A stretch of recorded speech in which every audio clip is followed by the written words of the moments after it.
जी नमस्कार।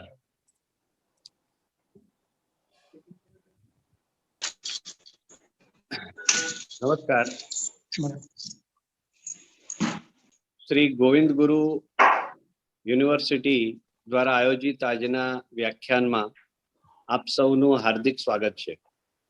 આજે એક વિશેષ વ્યાખ્યાન આપણે યોજવા માટે જઈ રહ્યા છીએ અને આ વ્યાખ્યાનમાં શ્રી ગોવિંદ ગુરુ યુનિવર્સિટી સંલગ્ન પીએચડીના માર્ગદર્શક સૌ અધ્યાપક મિત્રો આમાં જોડાયા છે. તેમનું સ્વાગત કરું છું. સાથે સાથે શ્રી ગોવિંદ ગુરુ યુનિવર્સિટીમાં જે વિદ્યાર્થીઓનું રજીસ્ટ્રેશન થયું છે, ગત વર્ષે થયું છે, આ વર્ષે થયું છે, તેવા વિદ્યાર્થીઓ પણ આપણી સાથે જોડાયા છે. સૌનું સ્વાગત કરું છું. આજે આપણને જે માર્ગદર્શન મળવાનું છે ડૉક્ટર વસંતભાઈ ભટ્ટ સાહેબનું, એમનો વિશેષ કોઈ પરિચયની આપણે જરૂર નથી. આપણે બધા ગુજરાતના લોકો એમને ઓળખીએ છે. એ એમના પુસ્તકોથી, એમના જ્ઞાનથી એ ઓળખાય છે. ભટ્ટ સાહેબને પરિચય હોય જ નહીં. આપણે જે દર વખતે આપણા કાર્યક્રમની શરૂઆત એક પ્રાર્થનાથી કરીએ છીએ, તો આજના કાર્યક્રમની શરૂઆતમાં પ્રાર્થના કરવા માટે હું ધૈર્યાબેન માંકડને વિનંતી કરું છું. ધૈર્યાબેન, મારો અવાજ આવે છે? હા, ક્લિયર છે ને? એકદમ ઓકે. ઓકે. સૌપ્રથમ આદરણીય ભટ્ટ સાહેબ અને અત્રે ઉપસ્થિત બધા જ વિદ્વાનોને મારા પ્રણામ. હું ઉપનિષદોમાંથી કેટલાક મંત્રો પસંદ કરીને અત્રે તેનું ગાન રજૂ કરું છું.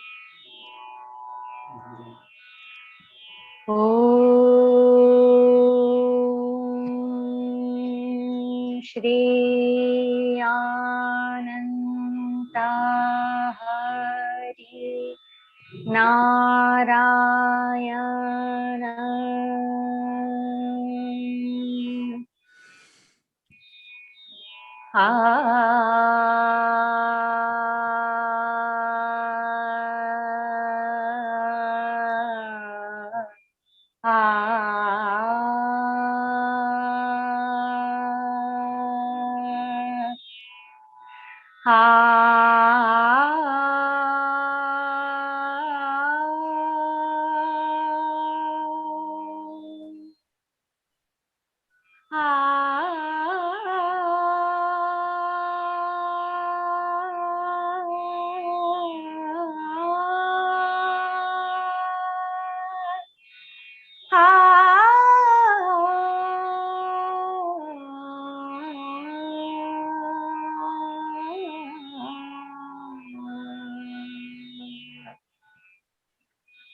પૂર્ણમિદં પૂર્ણાત પૂર્ણમુદચ્યતે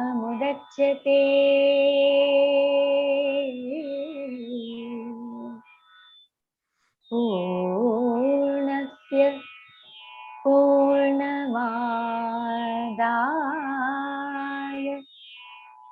પૂર્ણમેવાવશિષ્યતે.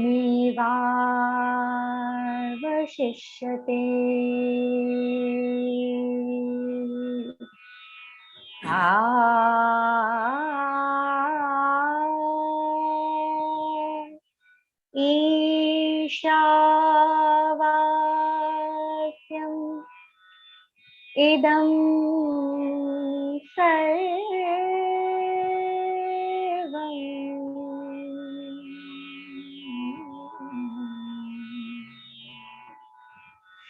યત્કિંચ જગત્યાં જગત તેન ત્યક્તેન ભુંજીથાઃ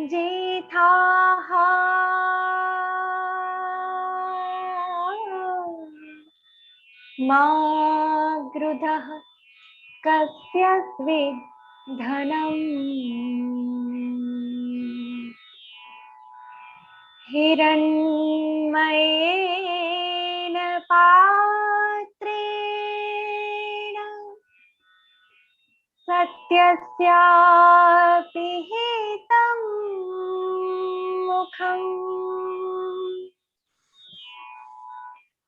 तत्त्वं पुरुषन् अपावृणु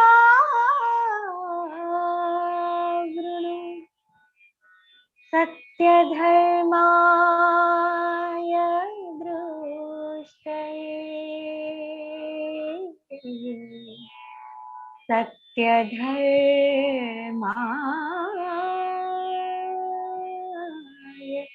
दृष्टये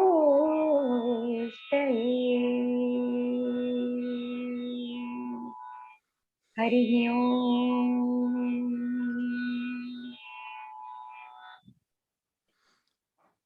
સાધુ. જી નમસ્કાર ધૈર્યાબેન, આભાર આપનો. આપણી સાથે જોડાયેલા સૌ અધ્યાપક મિત્રો અને વિદ્યાર્થી મિત્રોને જણાવવાનું કે આજનો આપણો વિષય છે સંસ્કૃતમાં સંશોધનની નવી નવી દિશાઓ અને સંશોધન માટેની સજ્જતા. આ વિષય ઉપર ડોક્ટર વસંતકુમાર ભટ્ટ સાહેબ આજે આપણને માર્ગદર્શન આપવાના છે. મૂળમાં છેલ્લા 5 વર્ષથી શ્રી ગોવિંદ ગુરુ યુનિવર્સિટીની શરૂઆત થઈ અને શરૂઆત થયા પછી છેલ્લા 2 વર્ષથી અહીં ગોવિંદ ગુરુ યુનિવર્સિટી સંલગ્ન કોલેજોના અધ્યાપકોને પીએચડી ના માર્ગદર્શક તરીકેની માન્યતા અને પીએચડી નો અભ્યાસ અહીં શરૂ થયો. ત્યાર પછી એના કોર્ડિનેટર તરીકે અમુક વાતો જે મારા ધ્યાનમાં આવી તો એનાથી હું ગત વર્ષથી એક પ્રયત્ન કરતો હતો.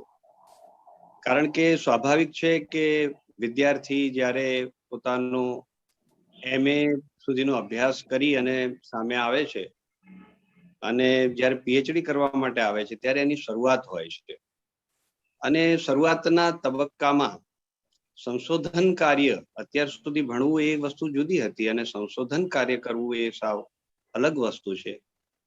તો એ મોટે ભાગે એમની પાસે વિષય ક્લિયર ન હોય, એ પણ મોટે ભાગે બીજા જે અહીંના માર્ગદર્શક જે અધ્યાપકો છે એમની ઉપર તેઓ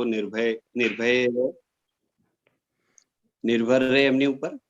અને એ પ્રમાણે આ જે મેં 1-2 વર્ષમાં જોયું એની ઉપરથી મને એવો વિચાર આવ્યો કે સંસ્કૃતમાં સંશોધનની કઈ કઈ નવી નવી દિશાઓ હોઈ શકે. એકનું એક સંશોધન જુદા જુદા નામોથી ફરી ફરીને થતું રહે એ યોગ્ય સંશોધન નથી. નામ બદલાય, ટાઇટલ બદલાય, એના ઉપર અથવા એના જેવા વિષયો ઉપર સંશોધન થયેલું હોય તો વિદ્યાર્થી જે 3 વર્ષ માટે સતત મહેનત કરે છે એ મહેનતનું એના અંતે જે એને પરિણામ જે મળવું જોઈએ અને એના પછી પણ એનું પરિણામ જે સંસ્કૃત જગતને મળવું જોઈએ એ પરિણામ યોગ્ય ન મળે એ બરાબર નથી. એટલા માટે એક આ વ્યાખ્યાનનો વિચાર કર્યો છે.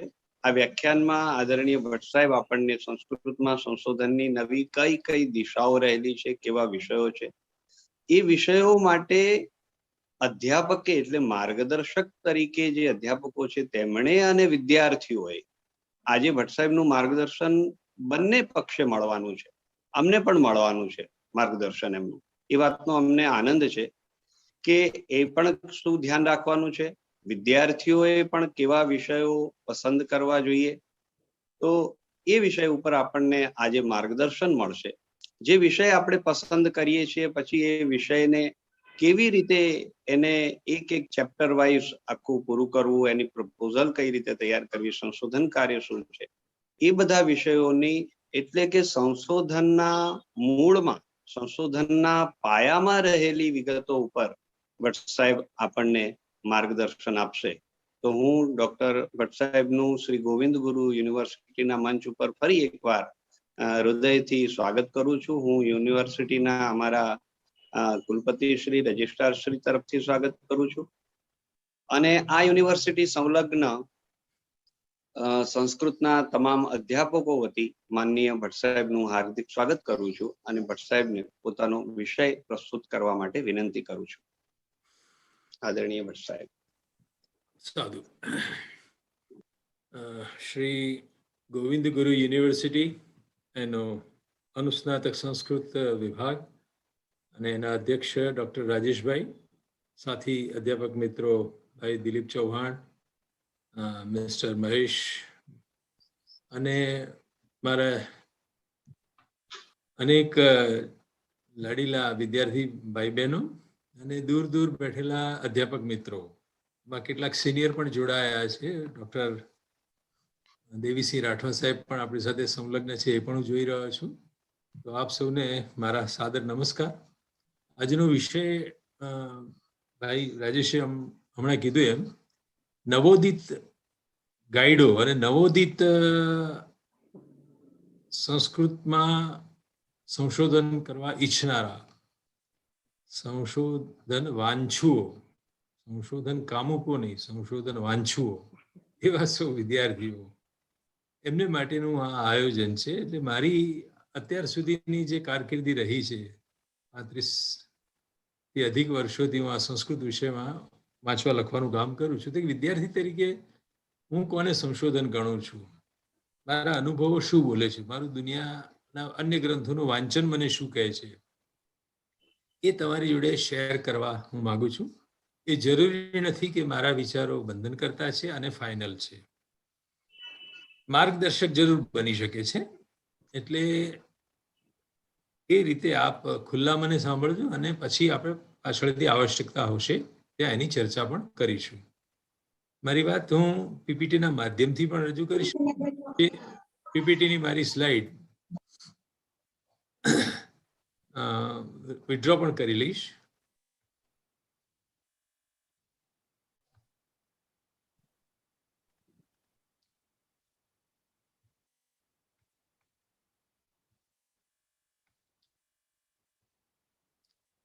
દેખાય છે રાજેશભાઈ?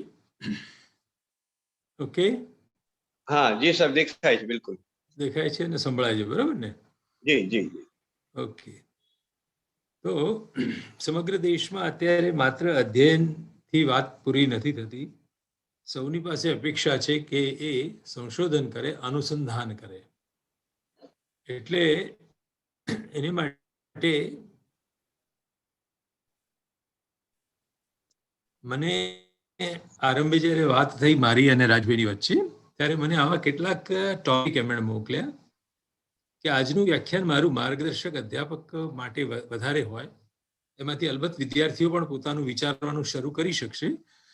અને બીજું વ્યાખ્યાન આપણે કરીશું, એમાં વિદ્યાર્થીઓએ પ્રપોઝલ કેવી રીતે તૈયાર કરવી, પોતાનું શોધ પ્રબંધનું શીર્ષક કેવું બાંધવું જોઈએ, એમાં કઈ તકેદારીઓ, એમાં શું મર્યાદાઓ હોઈ શકે, અને શીર્ષકની મંજૂરી થયા પછી શોધ છાત્રે કેવી રીતે આગળ વધવું, એ બધી વાતો આપણે કરીશું. એટલે કે આમાં સહના ભવતુ સહનૌ ભુનક્તુ સહવીર્યમ કરવાવહૈ, ગાઈડ અને એને સોંપવામાં આવેલો વિદ્યાર્થી, એ બે ભેગા મળીને કેવી રીતે આ ઉત્તમ રીતે શોધ કાર્ય કરી રહે, એની માટેની માર્ગદર્શન એક રૂપરેખા હું પ્રસ્તુત કરું છું.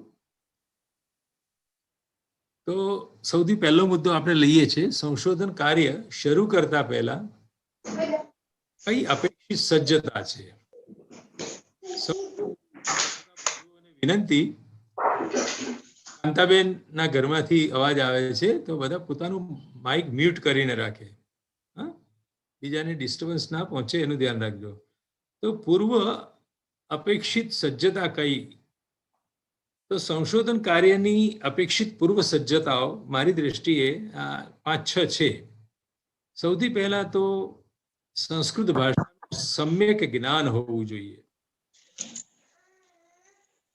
સમ્યક જ્ઞાન એટલે વ્યાકરણ નિષ્ઠ, ઉપરચોટ્યું નહીં. તમે રામ વનમ ગચ્છતિ કે ચટકા ચીંચી કરોતી વાળું સંભાષણનું સંસ્કૃત શીખી ગયા એટલે સંસ્કૃત આવડી ગયું, એવા બ્રહ્મ ના રહેવું. એ સંસ્કૃત આવડ્યું નથી ગણાતું. એ શોભારૂપ જરૂર છે, પણ જ્યાં સુધી તમે વ્યાકરણ નિષ્ઠ ભાષાને ન સમજો ત્યાં સુધી નકામું છે. અને સાથે સાથે એકથી અધિક સંસ્કૃત કોષોનો વિનિયોગ કરવો અનિવાર્ય છે. તો ભાષા ઉપર તમારી પકડ હોવી જોઈએ, પૂરેપૂરી પકડ હોવી જોઈએ. ભાષાભવનના મારા સંશોધનના વર્ષોને યાદ કરું, 1973, 74, 75ના, તો તે વખતે ડોક્ટર એસ્તરબેન સોલોમન, મારા ગાઈડ ડોક્ટર જે.એમ. શુક્લ સાહેબ, પ્રોફેસર તપસ્વી નાંદી સાહેબ, આ ત્રણેય સાહેબો મને પાક્કી ખબર છે કે પોતપોતાના વિદ્યાર્થીઓને, ભલે એ અલંકારમાં નાંદી સાહેબ સંશોધન કરાવતા હોય, જે.એમ. શુક્લ સાહેબ વ્યાકરણમાં અને વેદમાં ભલે કરાવતા હોય, સોલોમનબેન ન્યાયશાસ્ત્રમાં કે દર્શનમાં ભલે કરાવતા હોય, પણ એમની પહેલી સૂચના આ હોતી અમને કે વિષય નક્કી થયા પછી પહેલી સૂચના મને આ આપી હતી કે આ રૂમની અંદર ફલાણા વાક્યનો અનુવાદ શું થાય એ પૂછવા નહીં આવવાનું. એનો અર્થ એ થયો કે ભાષા ઉપર તો તમારો કાબુ હોવો જ જોઈશે. ભાષા સ્વયં વાંચતા સમજતા આવડવી જ જોઈએ. તમે જે ગ્રંથ ઉપર સંશોધન કરતા હો અને એની ઉપર લખાયેલી જે અન્ય ટીકાઓ હોય એના સીધા અનુવાદો ડાયરેક્ટ તમને આવડવા જોઈએ. અને એકથી અધિક સંસ્કૃત કોષોનો વિનિયોગ તમારી પાસે અપેક્ષિત છે. સંસ્કૃત ભાષાનું સમ્યક જ્ઞાન જ્યારે કહું છું ત્યારે એક થોડો વિસ્તાર કરીને અર્થવાદ કરીને એ પણ ઉમેરી દઉં, તમારા મનમાં સંસ્કૃતની કારક વ્યવસ્થા સ્પષ્ટ હોવી જોઈએ કે કયા સંજોગોમાં કઈ વિભક્તિ કેટલા કેટલા અર્થો આપે છે.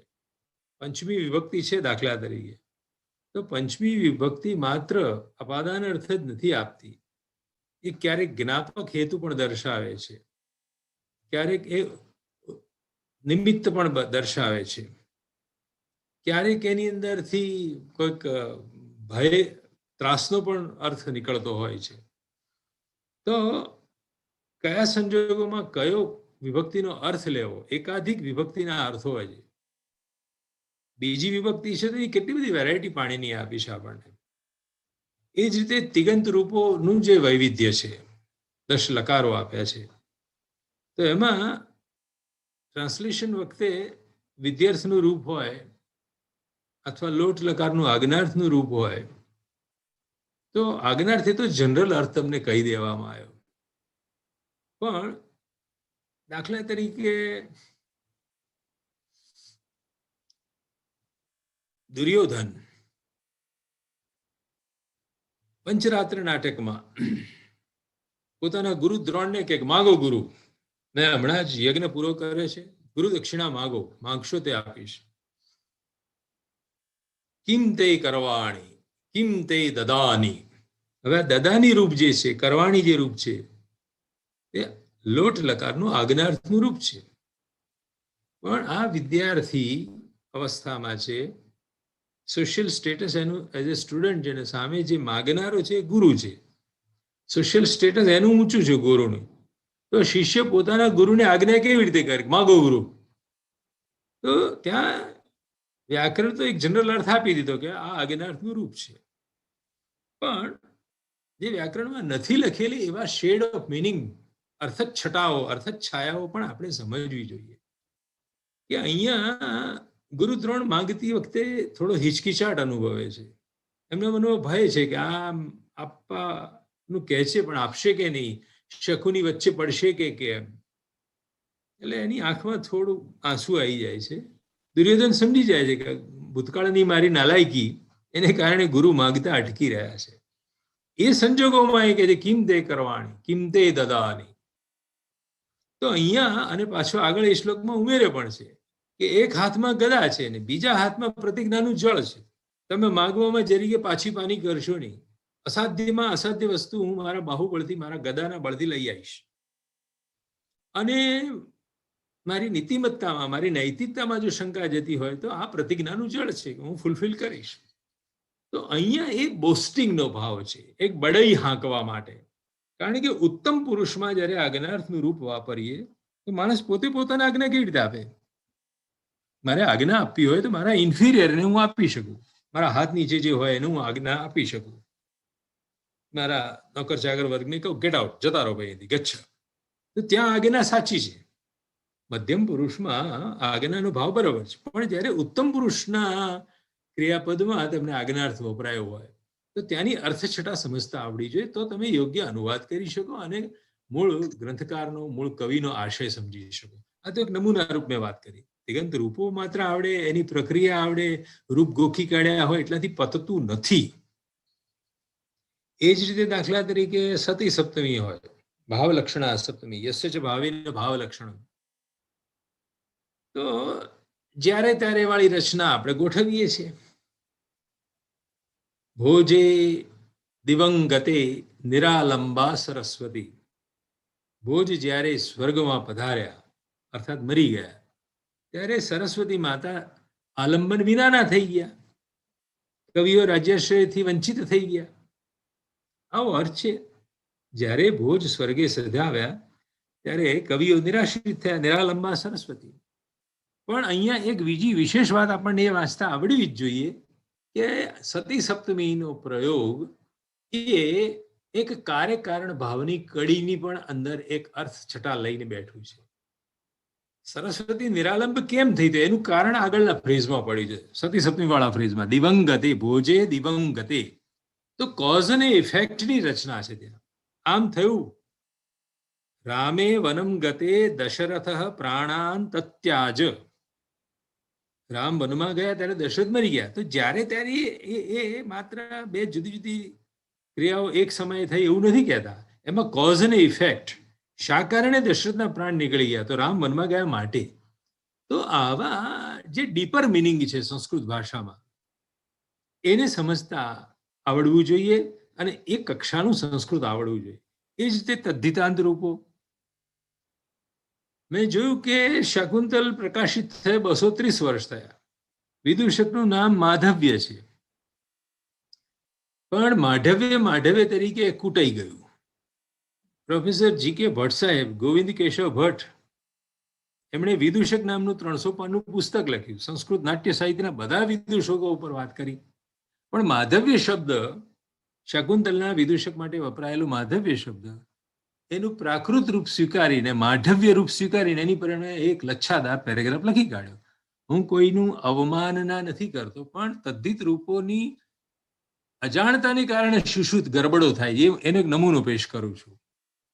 એ જ પ્રકારે પ્રોફેસર રેવા પ્રસાદ દ્વિવેદી પણ આ માધવ્ય ઇડિયટ એવો અર્થ આપે છે, મૂર્ખ એવો અર્થ આપે છે. તો હું માધવ્ય નથી શબ્દ સ્વીકારતો પાઠભેદ તરીકે, પણ માધવ્ય સ્વીકારું છું. તો આ પણ એમની પણ ભૂલ હતી, કારણ કે એમનું ધ્યાન પણ પાણીની તદ્ધિત પ્રક્રિયા પર ગયું નહીં. ન G.K. ભટ્ટ સાહેબનું ગયું કે ન રેવા પ્રસાદ દ્વિવેદીનું. આ એવા હું નામો બોલું છું કે જે વિશ્વવંદ્ય નામો છે, મારે માટે પણ પ્રણમ્ય છે આ પ્રોફેસરો. તથાપી એ કહેવું જરૂરી છે કે પાણીનીના સૂત્રને એમને ધ્યાનમાં નથી લીધા. મધુબભ્રવોર બ્રાહ્મણ કૌશિકયો એવું સૂત્ર છે કે મધુ શબ્દ છે, મધુમાસ અર્થાત વસંત ઋતુ. તો વસંત ઋતુમાં પેદા થયેલું કશું હોય એને માધવ કહેવાય ગોત્રાપત્યમાં. પણ જો કોઈ મધુ નામના બ્રાહ્મણનો છોકરો એવો કેવો હોય, બ્રાહ્મણનું અપત્ય કેવું હોય, તો માધવ્ય શબ્દ બને છે તદ્ધિતનો પ્રત્યય લાગીને. એટલે એ કેવળ બ્રાહ્મણ કુળનો છે એટલું સૂચવાય છે. એમાં મૂર્ખતા વગેરેના અર્થો પાણીનીએ કીધા નહોતા, જે પાછળથી આરોપિત કરવામાં આવ્યા.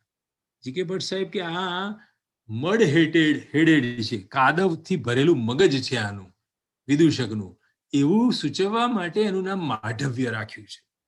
હવે એમણે આ એક પ્રલાપ કરી દીધો અને આખી દુનિયામાં એ વિદૂષક નામનું પુસ્તક ચાલી રહ્યું છે. પણ તદ્ધિત રૂપોનો મેં કીધું એમ પાણીની નિષ્ઠ જે અર્થ થવો જોઈતો હતો એ 230 વર્ષ પછી હાથ લાગ્યો. એ જ રીતે સામાસિક શબ્દોના વિગ્રહો પણ આવડવા જોઈએ. મેં અગાઉ મારા એક વ્યાખ્યાનમાં ક્યાંક કીધું હતું કે સૂત્રકારો જ્યારે એ પછી ન્યાય સૂત્ર હોય, વૈશેષિક સૂત્રો હોય, પાણીનીના સૂત્રો હોય, કોઈ પણ, કારણ કે સૂત્ર શૈલીના બધા ગ્રંથો જોડે આપણે પનારો પાડવા જ પડવાનો છે. તો બાદરાયણના બ્રહ્મસૂત્ર પણ હોઈ શકે. તો જ્યાં જ્યાં સામાસિક શબ્દ રચના કરવામાં આવે છે આપણા સૂત્રકારો દ્વારા, ત્યાં એકથી અધિક અર્થો એમને અભિપ્રેત હોય છે. જેમ કે પદ પ્રકૃતિ સંહિતા અથવા સમર્થ પદ વિધિ. તો પદ વિધિ, પદાનામ વિધિ ઇતિ પદ વિધિ, ષષ્ઠી તત્પુરુષ સમાસ તરત દેખાય આપણને. પણ ભાષ્યકાર કે ના, અને સર્વ વિભક્ત્યંત સમાસ ગણજો, અર્થાત પદાય વિધિ ઇતિ પદ વિધિ પણ લેજો. પદ બનાવવા માટેની વિધિ, અથવા રામ પ્લસ શું લગાવીને રામહર્ષય રૂપ બનાવે ને એ પદ વિધિ જ કહેવાય. પદત્વ સંપાદક જે વિધિ હોય, પદ સિદ્ધિ કરી આપનારી, એ પણ પદ વિધિ છે. અને જયારે રાગનઃ પુરુષ એવા બે પદો લો હવે ઓલરેડી સુબંત 2 પદ બની ગયા, રાગનઃ અને પુરુષ. તો finished verb phrase, noun phrase ઉપર વિભક્ત્યંત સુબંત રૂપ બની ગયા પછી એની પર જે વિધિ થાય સામાસિક વિધિ, એ પણ પદ વિધિ કહેવાય. તો પદાનામ વિધિ પદ વિધિ અને પદાય વિધિ અથવા પદત્વ સંપાદકો વિધિ ઇતિ પદ વિધિ, એવા બધા જ ઓલ પોસિબલ મિનિંગ તમારે સૂત્ર શૈલીના ગ્રંથોમાં જ્યાં જ્યાં સમાસ વપરાય હોય ત્યાં ત્યાં લેવા પડે. પદનો પદાર્થ શું છે એવું ન્યાયશાસ્ત્રમાં પૂછવામાં આવે છે કે એક પદ કોઈ સાંભળો તો એના એ પદમાંથી કેવા અર્થો નીકળે છે. તો જાત્યાકૃતિ વ્યક્તય પદાર્થ એવું સૂત્ર છે ન્યાય. તો જાતિ, વ્યક્તિ અને આકૃતિ. હવે આની ઉપર એટલી લાંબી મોટી ડિબેટ થાય ને એટલા બધા અર્થો શોધી કાઢવામાં આવે. એવી જ રીતે અથવા તો બ્રહ્મ જિજ્ઞાસા. તો બ્રહ્મ જિજ્ઞાસા સમાસ છે. હવે એ સમાસમાંથી શું શું નીકળી શકે એવું છે, ઓલ પોસિબિલિટીઝ જે છે એનો ખ્યાલ કરવો પડે. તો આ બે વાત બરાબર તમે ધ્યાનથી રાખો કે સંસ્કૃત ભાષાનું સમ્યક જ્ઞાન હોવું જોઈએ, એકાધિક સંસ્કૃત કોષોનો વિનિયોગ. કારણ કે ઇટ ઇઝ નોટ નેસેસરી કે હલાયુથી જેટલા અર્થો ગણાયા એટલા જ અર્થો અમરકોશમાં હોય, અથવા અમરકોશમાં જેટલા એક શબ્દના અર્થ આપ્યા હોય તેટલા જ હલાયુધમાં હોય. એમની મેદિનીમાં, વિશ્વકોશમાં, અન્ય કોષોમાં જોશો તો કાલાંતરે લોકોએ નવા નવા અર્થો પણ શોધી કાઢ્યા છે જે પહેલાના કોષકારે ન કીધા હોય. એટલે તમે જે ગ્રંથનો અનુવાદ કરતા હો અથવા એના પર વિવેચન કરવા માંગતા હો તો એ શબ્દના કેટલા અર્થો થાય છે એ તરફ તમારું ધ્યાન જવું જોઈએ. જેમ કે દશકુમાર ચરિતમાં કયો ઉચ્છ્વાસ છે ધ્યાન નથી, પણ કાર્તાંતિકો નામ ભૂતવા કોઈ એક નાયક જાદુગર બનીને નીકળ્યો. કાર્તાંતિકો નામ ભૂતવા. હવે નામ એ અવ્યય છે, ગદ્ય શૈલીનો દશકુમાર ચરિત ગ્રંથ છે. તો નામ એ શું છે? નામ ઇતિ અલિકે એવું એક કોષમાં મળ્યું મને. અર્થાત એ ખોટો પોતે જાદુગર છે એવો દેખાડો કરીને નીકળે એવો અર્થ છે ત્યાં. આપણને તેમ લાગે કાર્તાંતિક નામ લઈ, નામ ધારણ કરી હું કાર્તાંતિક છું એમ કરી નીકળી પડ્યો હશે કશું કામ કરવા. તો ઇટ ઇઝ નોટ સો. તમે જ્યાં સુધી વિવિધ કોષોનો ઉપયોગ ના કરો ત્યાં સુધી અમુક વાતો તમારા ધ્યાન પર નથી આવતી. અને મેં હમણાં કીધું એમ અનુવાદની મદદ વિના પણ સંસ્કૃત કાવ્ય કે શાસ્ત્ર ગ્રંથ સમજતા આવડવું જોઈએ. આ 3 વસ્તુ હું એવી બોલી રહ્યો છું કે જેના વગર સંશોધન શક્ય નથી. મારા બધા જ વાલા અધ્યાપક મિત્રો સંસ્કૃતના આ વાત ધ્યાનથી સમજી લે. મૃચ્છકટિકમાં એક સરસ વાક્ય છે, આલાને ગૃહ્યતે હસ્તિ વાજી વલ્ગાસુ ગૃહ્યતે હૃદયેન ધાર્યતે નારી ન ચેત તદ્ગમ્યતામ. શકુંતલા વસંત સેનાની પાછળ પડે છે પેલો શકાર. એ રાજાનો સાળો છે, ધનાઢ્ય છે, પૈસાથી ખરીદી શકે એમ છે વસંત સેનાને.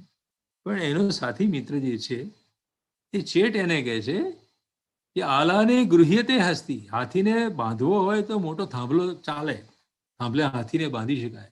વાજી વલ્ગાસુ ગૃહ્યતે.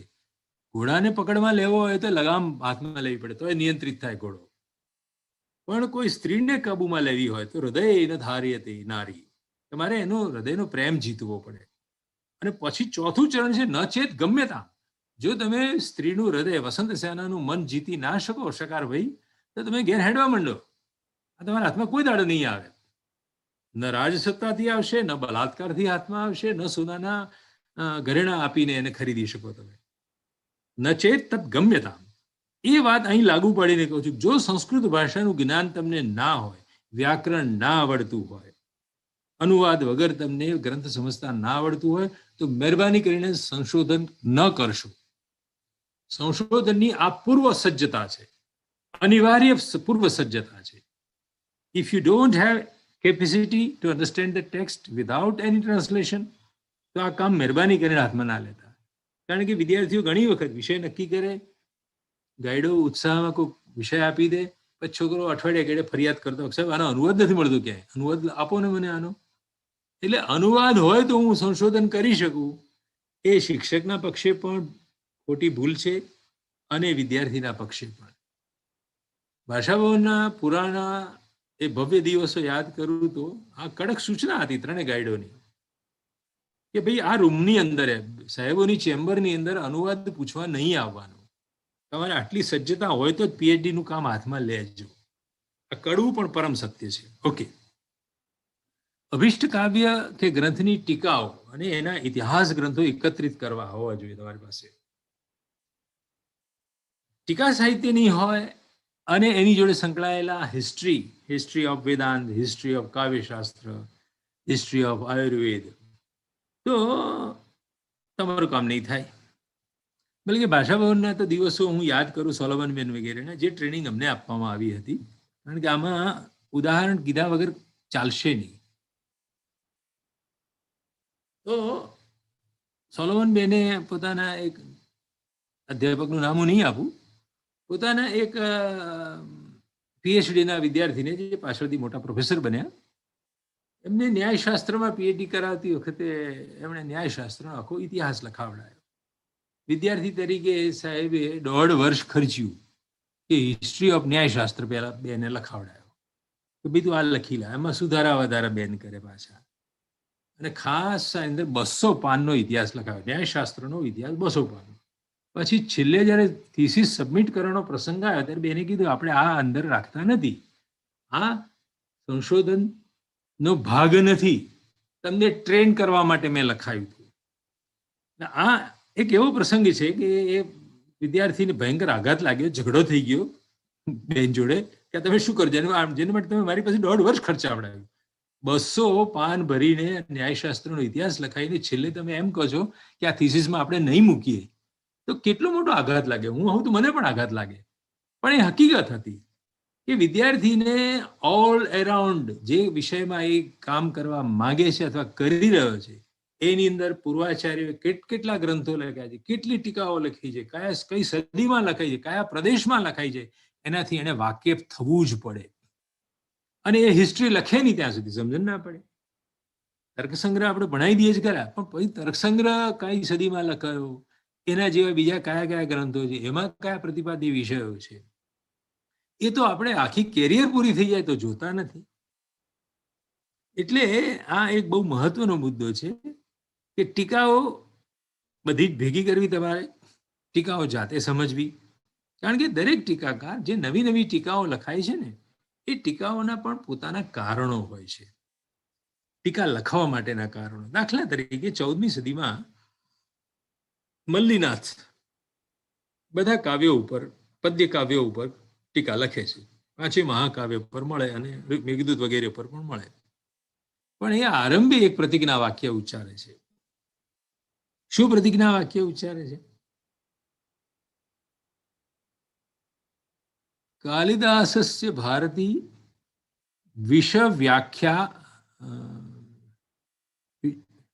દુર્વ્યાખ્યા વિષમૂર્છિતા તામ અદ્ય એષા સંજીવની ઉજ્જીવયિષ્યતિ. કાલિદાસની આ જે ભારતી છે, ભારતી અર્થાત વાણી, કાલિદાસની જે કાવ્યરૂપી વાણી છે એ દુર્વ્યાખ્યાનું એને વિષ ચડ્યું છે, એનાથી એ મૂર્છિત થઈ ગઈ છે. પોતાની ટીકાનું એમણે સંજીવની એવું નામ કેમ રાખ્યું? સંજીવની ક્યારે સૂંઘાડીએ? દાખલા તરીકે સાપ અને નોળિયાની લડાઈ થાય તો સાપ ઝેર ઓકે અને નોળિયો બેભાન થઈ જવાની ક્ષણ પર પહોંચી પણ જાય, તો નોળિયો બાજુમાં નોળવે સૂંઘી આવે જઈને, કે ફરી પાછો તાજો માજો થઈને આવે લડવા માટે. એમ કેમ કરે છે? નોળવેલ કેમ સૂંઘવા જાય છે? કેમ કે એને વિષ ચડ્યું હતું. તો કાલિદાસના કાવ્યો ઉપર 14મી સદીમાં ઉભેલા દક્ષિણ ભારતના ટીકાકાર મલ્લીનાથ આ બોલે છે, કાલિદાસસ્ય ભારતી દુર્વ્યાખ્યા વિષમૂર્છિતા. દુષ્ટ વ્યાખ્યાઓ થઈ હતી, ખોટી વ્યાખ્યાઓ કુમાર સંભવને રઘુવંશની કરી નાખી લોકોએ, અને એનાથી કાલિદાસની સાચી વાણી મરી ગઈ છે. તો એ વાણીને આજે મારી સંજીવની નામની ટીકા સૂંઘાડીને એને હું પુનરુજ્જીવન કરું છું. આની અંદર એમણે પોતાની ટીકાનું નામ સંજીવની રાખ્યું. એની અંદર એમણે ઇતિહાસ પણ કહી દીધો કે મારા પુરોગામી જે વલ્લભદેવ વગેરે ટીકાકારો થઈ ગયા છે, અથવા તો ચારિત્ર્યવર્ધન વગેરે થઈ ગયા છે, જીન સમુદ્ર થઈ ગયા છે, આ લોકોએ ઊંધું માર્યું છે. કાલિદાસના કાવ્યોના ઘણા શબ્દો એવા છે કે જે શબ્દોના અર્થ એ યોગ્ય રીતે નથી આપતા, એટલે એ દુર્વ્યાખ્યા વિષમૂર્છિત થઈ ગઈ. હવે આ જ્યારે એક ટીકા આપણે વાંચી તો એમાંથી બે વસ્તુ ખબર પડી. 14મી સદીમાં કોઈક માણસ આપણને પોકારીને કહી રહ્યો છે મારા આગળવાળાઓએ કંઈક ભૂલ કરી છે માટે મારે આ ટીકા લખવા બેસવું પડ્યું છે. તો આમાંથી એક વિષય ઉભો હતો PhD નો કે ચલો ભાઈ બે ટીકાકારોનો તુલનાત્મક અભ્યાસ કરીએ આપણે. વલ્લભદેવ શું કહે છે આ શ્લોક માટે ને એ શ્લોક માટે, ચારિત્રવર્ધન શું કહે છે ને એ શ્લોક માટે, મલ્લિનાથ શું નવું કહી રહ્યો છે. તો આવી રીતે ટીકાઓ તમે વાંચો તો યોગ્ય અર્થ મળે એક વાત, અને યોગ્ય અર્થ મળવાની સાથે ટીકાઓનો તુલનાત્મક અભ્યાસ કરો તો એક PhD પ્રાપ્ત થાય. અને આખા કાલિદાસના કાવ્યોના અર્થ કરવાની જે મથામણ છે શતાબ્દીઓ સુધી ચાલતી રહેલી, કાલિદાસના કાવ્યો પર 10મી શતાબ્દીમાં કાશ્મીરની પરંપરામાં સૌથી પહેલા વલ્લભદેવ આવે છે, અને એ 14મી સદી અને એના પછી તો બધી આગળ પાછી પરંપરા ઓર વધે છે. સ્થિરદેવ છે ને વગેરે ઘણા બધા છે. આપણા ગુજરાતમાં પણ જનાર્દન વગેરે ટીકાકારો થયા છે. તો આ બધાએ નવી નવી ટીકાઓ કેમ લખી? દરેકને પોતાને કોઈક નવો શબ્દનો અર્થ જડ્યો છે, નવો અન્વય દેખાયો છે. એટલે ટીકાઓ પણ તમારી પાસે હોવી જોઈએ. કોઈ પણ ગ્રંથનું કામ કરો, એની પર સંશોધનનું કામ, તો ટીકાઓ વગર તમારું કામ ચાલશે નહીં. કારણ કે તમે કહેશો કે આ અર્થ હું કહું છું, તો તમે પહેલા ક્યાંથી ઓલા 200 વર્ષથી જ્યારે ભારત દેશમાં પ્રિન્ટિંગ પ્રેસ આવ્યું છે ત્યારે સૌથી પહેલા તો અંગ્રેજો અહીંયા હતા. અંગ્રેજોની સાથે જર્મનો અહીંયા આવ્યા, અને એ લોકોએ કોઈ એક ગ્રંથ એવો બાકી નથી રાખ્યો સંસ્કૃતનું કે જેમાં એમનું પહેલું પ્રકાશન ના હોય. એ તમે ગૂગલ આર્કાઇવ્સ જુઓ તો જ ખબર પડે. હમણાં મારે કંઈક ભાઈ મિહિરને ત્યાં સ્વતંત્ર સ્વરિત વગેરે પર બોલવાનો પ્રસંગ આવ્યો, તો મેં જોયું કે 1818 કે 1820ની આજુબાજુ કોઈક જર્મન સ્કોલરે જટાપાઠ કેવી રીતે બનાવાય વેદ મંત્રોનો એના પર પુસ્તક લખ્યું છે. આપણા વેદપાઠી બ્રાહ્મણો જટાપાઠ ગોખી નાખે ખરા, કંઠસ્થ કરી લે, પણ એનું મિકેનિઝમ, એનું લોજિક, કઈ રીતે જટાપાઠ ક્રિએટ થાય કોઈ મંત્રનો, એ અંગેનું આખું પુસ્તક ને એ અંગેની એક સરસ મેન્યુસ્ક્રિપ્ટ એમણે સંપાદિત કરી, અને એને શ્લોકોબદ્ધ છે આખી વાત.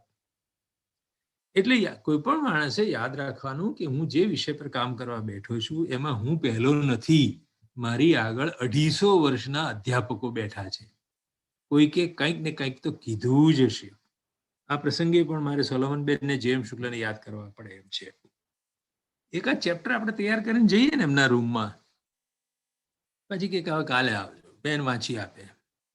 વાંચીને હાંસિયાની અંદર બહુ ઝીણા, અત્યંત ઝીણા કીડી જેવા અક્ષરો એમણે લખ્યું, હુ સેડ ઇટ, આવું કોણે કીધું? એટલે વસંત ભટ્ટ કોલર ઊંચો કરી બોલે, મેં કીધું બેન, મેં લખ્યું આ પેરેગ્રાફ. એટલે કે ના, મને એવું લાગે છે કે આ કોક બીજાએ કીધું છે, મેં વાંચ્યું છે, મેં વાંચ્યું. બેન બહુ નમ્રતાપૂર્વક કે મેં વાંચ્યું છે. આવું તમે જે લખી રહ્યા છો એવું જ લખાણ મેં અગાઉ ક્યાંક વાંચ્યું છે. એટલે મારે મોં વકાસીને એ ચેપ્ટર એમના હાથમાંથી પાછું લઈ લેવાનું અને લાઇબ્રેરીમાં જવાનું, શોધી કાઢવાનું કે કોણ છે કેનાર. તો આ એક ટ્રેનિંગ. તમે ક્યારેય એવો ફાંકો ના મારશો કે ભાષનું મૂલ્યાંકન હું કરી રહ્યો છું, મેં પહેલું કીધું. નો, શક્ય જ નથી. કશું નવું કહેવું પહેલું શક્ય જ નથી, કેમ કે તમે 250 વર્ષના પુરોગામી અધ્યાપકોને વાંચ્યા જ નથી. કોઈકના ને કોઈકના દિમાગમાં કશોક તો અર્થ આવ્યો જ હશે, કશોક તો ચમત્કાર થયો જ હશે, તમને જે નવો અર્થ દેખાય કોકે તો લખ્યો જ હશે. એટલે હું સેડી, આ કોણે કીધું? તમે તમારા નામે શું કરો આ યશ લેવા દોડો છો? યશ તો એ પેલા સંશોધન કામુકો માટે છે, પણ સંશોધક વાંચુઓ માટે કહું તો યશ લેવાને બદલે તમે જોખમ ઉઠાવો છો. આવું મેં કીધું એમ કહો, એનો અર્થ સમજી તમે કંઈક ભૂલ કરી હશે તો એ બટ્ટો તમને લાગશે, એ દોષ તમને લાગશે. એટલે ફલાણાએ આવું કીધું છે, ફલાણાનો મત આવો છે એમ કહેવામાં તમારી સલામતી છે. એટલે હંમેશા શોધી કાઢો. જ્યારે પણ કોઈ પંક્તિનો અર્થ કરો, કોઈ કારિકાનો નવો અર્થ કરો, એક નવું તમે દેખાડો, ત્યારે યાદ રાખજો કે એ પ્રકારનો અર્થ કોઈક પુરોગામીએ કીધો હશે ને કોણે એવો અર્થ કીધો છે એ બધા તમે કહો નહીં ત્યાં સુધી તમે એ સંશોધન તમારા નામે અંકિત નથી કરી શકતા. એક વાત. પછી અભિષ્ટ કાવ્ય કે શાસ્ત્ર ગ્રંથોના અન્ય ભાષાઓમાં થયેલા અનુવાદો એકત્રિત કરવા. તમારા ગાઈડને પૂછવા ના જશો અનુવાદો, પણ તમારે પોતે તો અનુવાદ ભેગા કરવા જ જોઈએ. દાખલા તરીકે મારે ઉત્તર રામચરિત ભણાવવું છે, તો મારી પાસે ઓછોમાં 5-7 અનુવાદો હોવા જ જોઈએ. હું ગુજરાતી એકલું વાંચીને બેસી જાઉં અથવા એકાદ પ્રકાશન લઈને બેસી જાઉં, એ ના ચાલે. મારી પાસે મોતીલાલ બનારસીદાસમાંથી નીકળેલા અનુવાદો હોવા જોઈએ, ચોખામને હોવા જોઈએ, સરસ્વતી પુસ્તક ભંડાર પણ હોવું જોઈએ, બનારસમાંથી, ઉત્તર પ્રદેશમાંથી, લખનૌમાંથી. તમે જુઓ કે એક જ ગ્રંથ અનેક માણસોએ અનુવાદ કર્યો છે અને દરેક વખતે કોઈકને કંઈક નવું સૂઝ્યું છે, નવી રીતે અન્વય બેસાડ્યો છે. તો તમે ક્યાંક ગોથું મારતા હશો તો બચી જશો.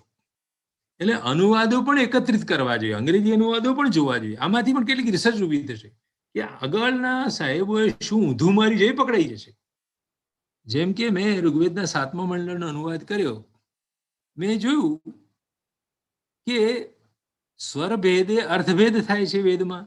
સ્વર ઉદાત્ત અનુદાત્તની પોઝિશન બદલાઈ જાય, આગળ પાછળ થાય તો એ તત્પુરુષ બની જાય અથવા બહુરી બની જાય. તો વેલણકર સાહેબ હોય, ગ્રિફિથ હોય, ઓલ્ડનબર્ગ હોય, આ બધાઓએ પણ ક્યારેક ઉતાવળમાં સ્વર તરફ ધ્યાન નહીં આપીને ખોટા અર્થો કર્યા છે. અને આ વસ્તુ આર્ય સમાજના વિદ્વાનો દયાનંદ સ્વામી દયાનંદ સરસ્વતીથી માંડીને ઓનવર્ડ પછીના અનુગામીઓ પણ એ બધા પોકારીને કહે છે કે આ સ્વરને ધ્યાનમાં લીધા વગર કરેલો અર્થ છે, આવો અર્થ ન થઈ શકે. પાણીની પોતે પોકારીને એને માટે સૂત્રોના સૂત્રો આપી રહ્યા છે. સ્વર પ્રક્રિયા આખી એમણે આપી છે. પાણીની સ્વરને ધ્યાનમાં લઈને બોલી રહ્યા છે. પાણીની અને એમના પછીના પતંજલિ આદેશ આપે છે પાછા, એટલે અમારા સૂત્રોને ધ્યાનમાં રાખીને પદપાઠ કરજો સંહિતા પાઠમાંથી. વ્યાકરણની દ્રષ્ટિએ કેવી રીતે પદચ્છેદ કરવો, શું કરવું, એનું ગાઈડન્સ પાણીની આપે એ લેવું પડે તમારે. નહીં તો તમે વેદનો અર્થ ઠીક કરી શકવાના નથી. એટલે તમે કરેલો એક અનુવાદ એનાથી સંતોષ ન માનવો, પુરોગામીઓના અનુવાદો જોઈ જવા જોઈએ. એ જ રીતે પૂર્વ સજ્જતામાં પ્રાચી જ્યોતિ કુરુક્ષેત્ર યુનિવર્સિટીમાંથી આ નીકળે છે. ત્યાં દરેક વર્ષનું એક વોલ્યુમ બહાર પડે છે. 1919માં આખા ભારતની આખા દુનિયા ઉપર, એમાં પછી ક્લાસિફિકેશન, કાલિદાસ પર કેટલા સંશોધનો થયા, કેટલા પુસ્તકો લખાયા, કેટલા આર્ટિકલ લખાયા, આર્ટિકલ ક્યાં છપાયો છે, કયા પાનથી કયા પાન સુધી, એક બિબ્લિયોગ્રાફિકલ એ ઇન્ડેક્સ બનાવવામાં આવે છે કુરુક્ષેત્ર યુનિવર્સિટીમાંથી. પહેલા ત્યાં પ્રોફેસર ગોપિકા મોહન ભટ્ટાચાર્ય હતા અને હજી પણ મંદ ગતિએ ચાલે તો છે જ એ કામ. તો દરેક રાજ્યમાંથી, ગુજરાતમાં એમણે 2 માણસ નિમ્યા હોય, મહારાષ્ટ્રમાં 2-4 માણસ નિમ્યા હોય, એ પોતપોતાના રાજ્યમાં જેટલા પિરિયોડિકલ હોય, જે ભાષાઓમાં જે કંઈ લખાયું બધું ભેગું કરીને મોકલે. એ પ્રાચી જ્યોતિ તમારે જોવું જોઈએ, એટલી ખબર પડે કે લેટેસ્ટ 1919માં ભારતમાં કેટલા વિષય પર, કયા વિષય પર પીએચડી થયું હતું. હવે તો યુજીસીએ પણ આવા વોલ્યુમ બહાર પાડ્યા છે કે કયા વર્ષમાં કઈ યુનિવર્સિટીમાં કયા ટોપિક પર એમફિલ થયા, કયા ટોપિક પર પીએચડી થયા, અને શોધ હવે અવેલેબલ છે આપણને. તો શોધગંગામાં પણ જોઈ જાઓ. એટલે રોકતી ના થાય.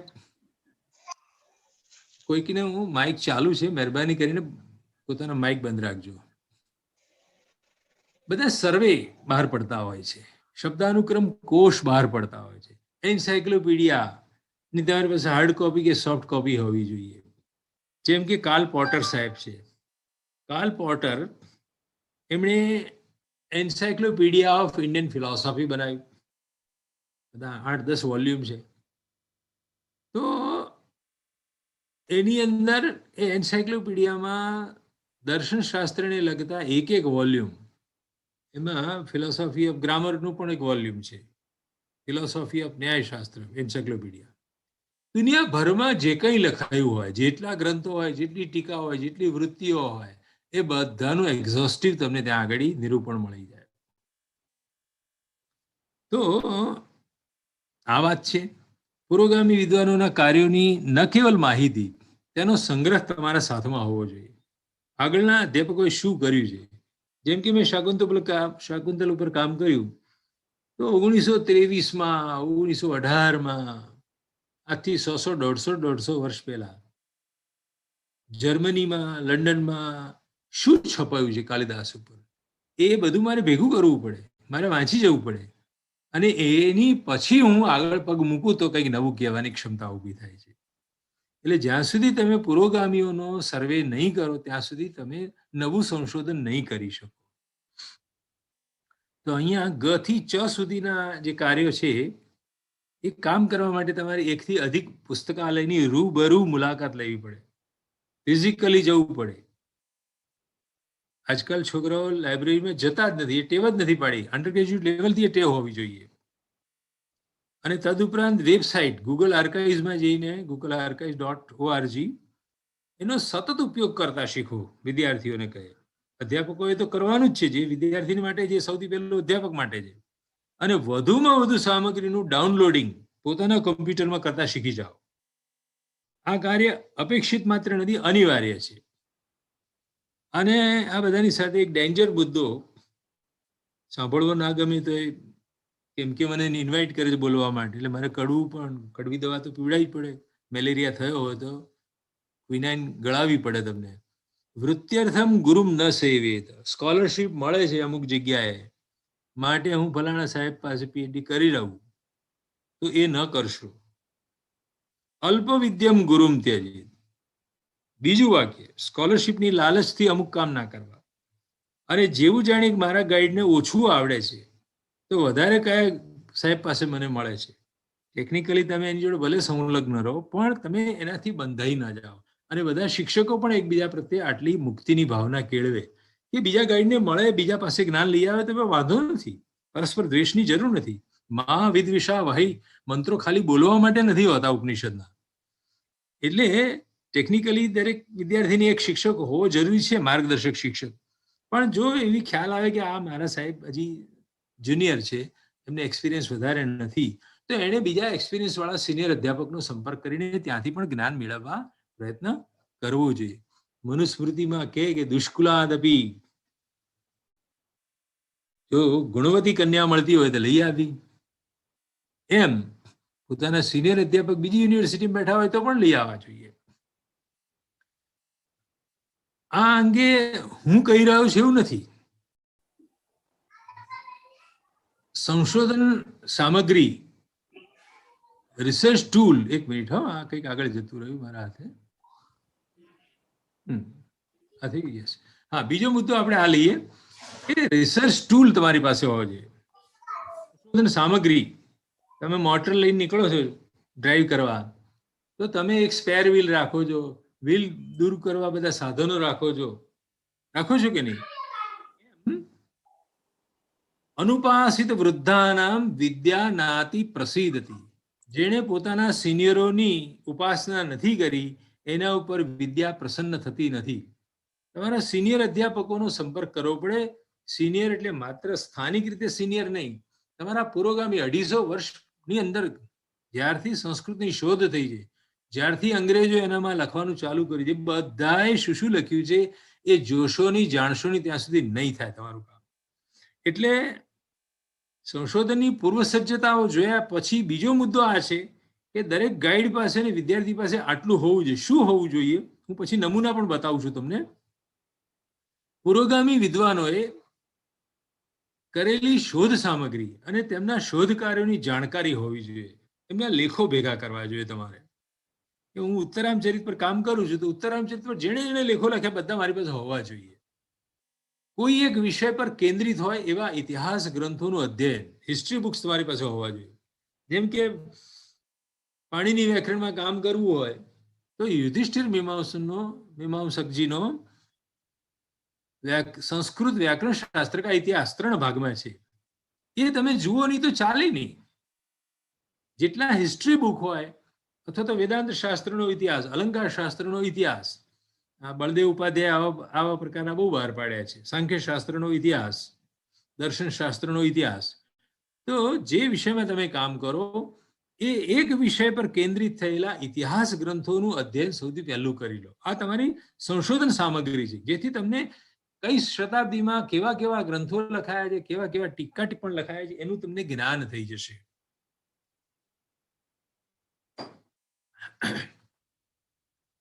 પછી શબ્દાનુક્રમ કોષ તમારી પાસે હોવા જોઈએ. Word index. કોઈ એક ગ્રંથમાં આવેલા બધા શબ્દોને અકારાદી ક્રમે ગોઠવેલા કોષ બહાર પડ્યા હોય છે. હમણાં બતાવું છું તમને. એને કોન્કોર્ડન્સ પણ કહે છે, વૈદિક કોન્કોર્ડન્સ. વેદમાં આવેલા બધા શબ્દોની યાદી, અમુક શબ્દ ક્યાં કેટલી વાર આવ્યો છે. પછી સર્વે ઓફ રિસર્ચિસ, આ વિષયમાં કેટલા સંશોધનો થયા છે એનું સર્વેક્ષણ. સર્વે એટલે સર્વેક્ષણ. વર્લ્ડ લેવલનું સર્વેક્ષણ રજૂ કરવામાં આવે છે. એન્સાયક્લોપીડિયા ફલાણા ફલાણા. તો આ બધી સંશોધન માટેની અનિવાર્ય સામગ્રી છે. આ બધી લેવાની હાથમાં. સરનો અવાજ બંધ થઈ ગયો છે. Is it so? Hello. Okay sir. હવે આવે છે અવાજ?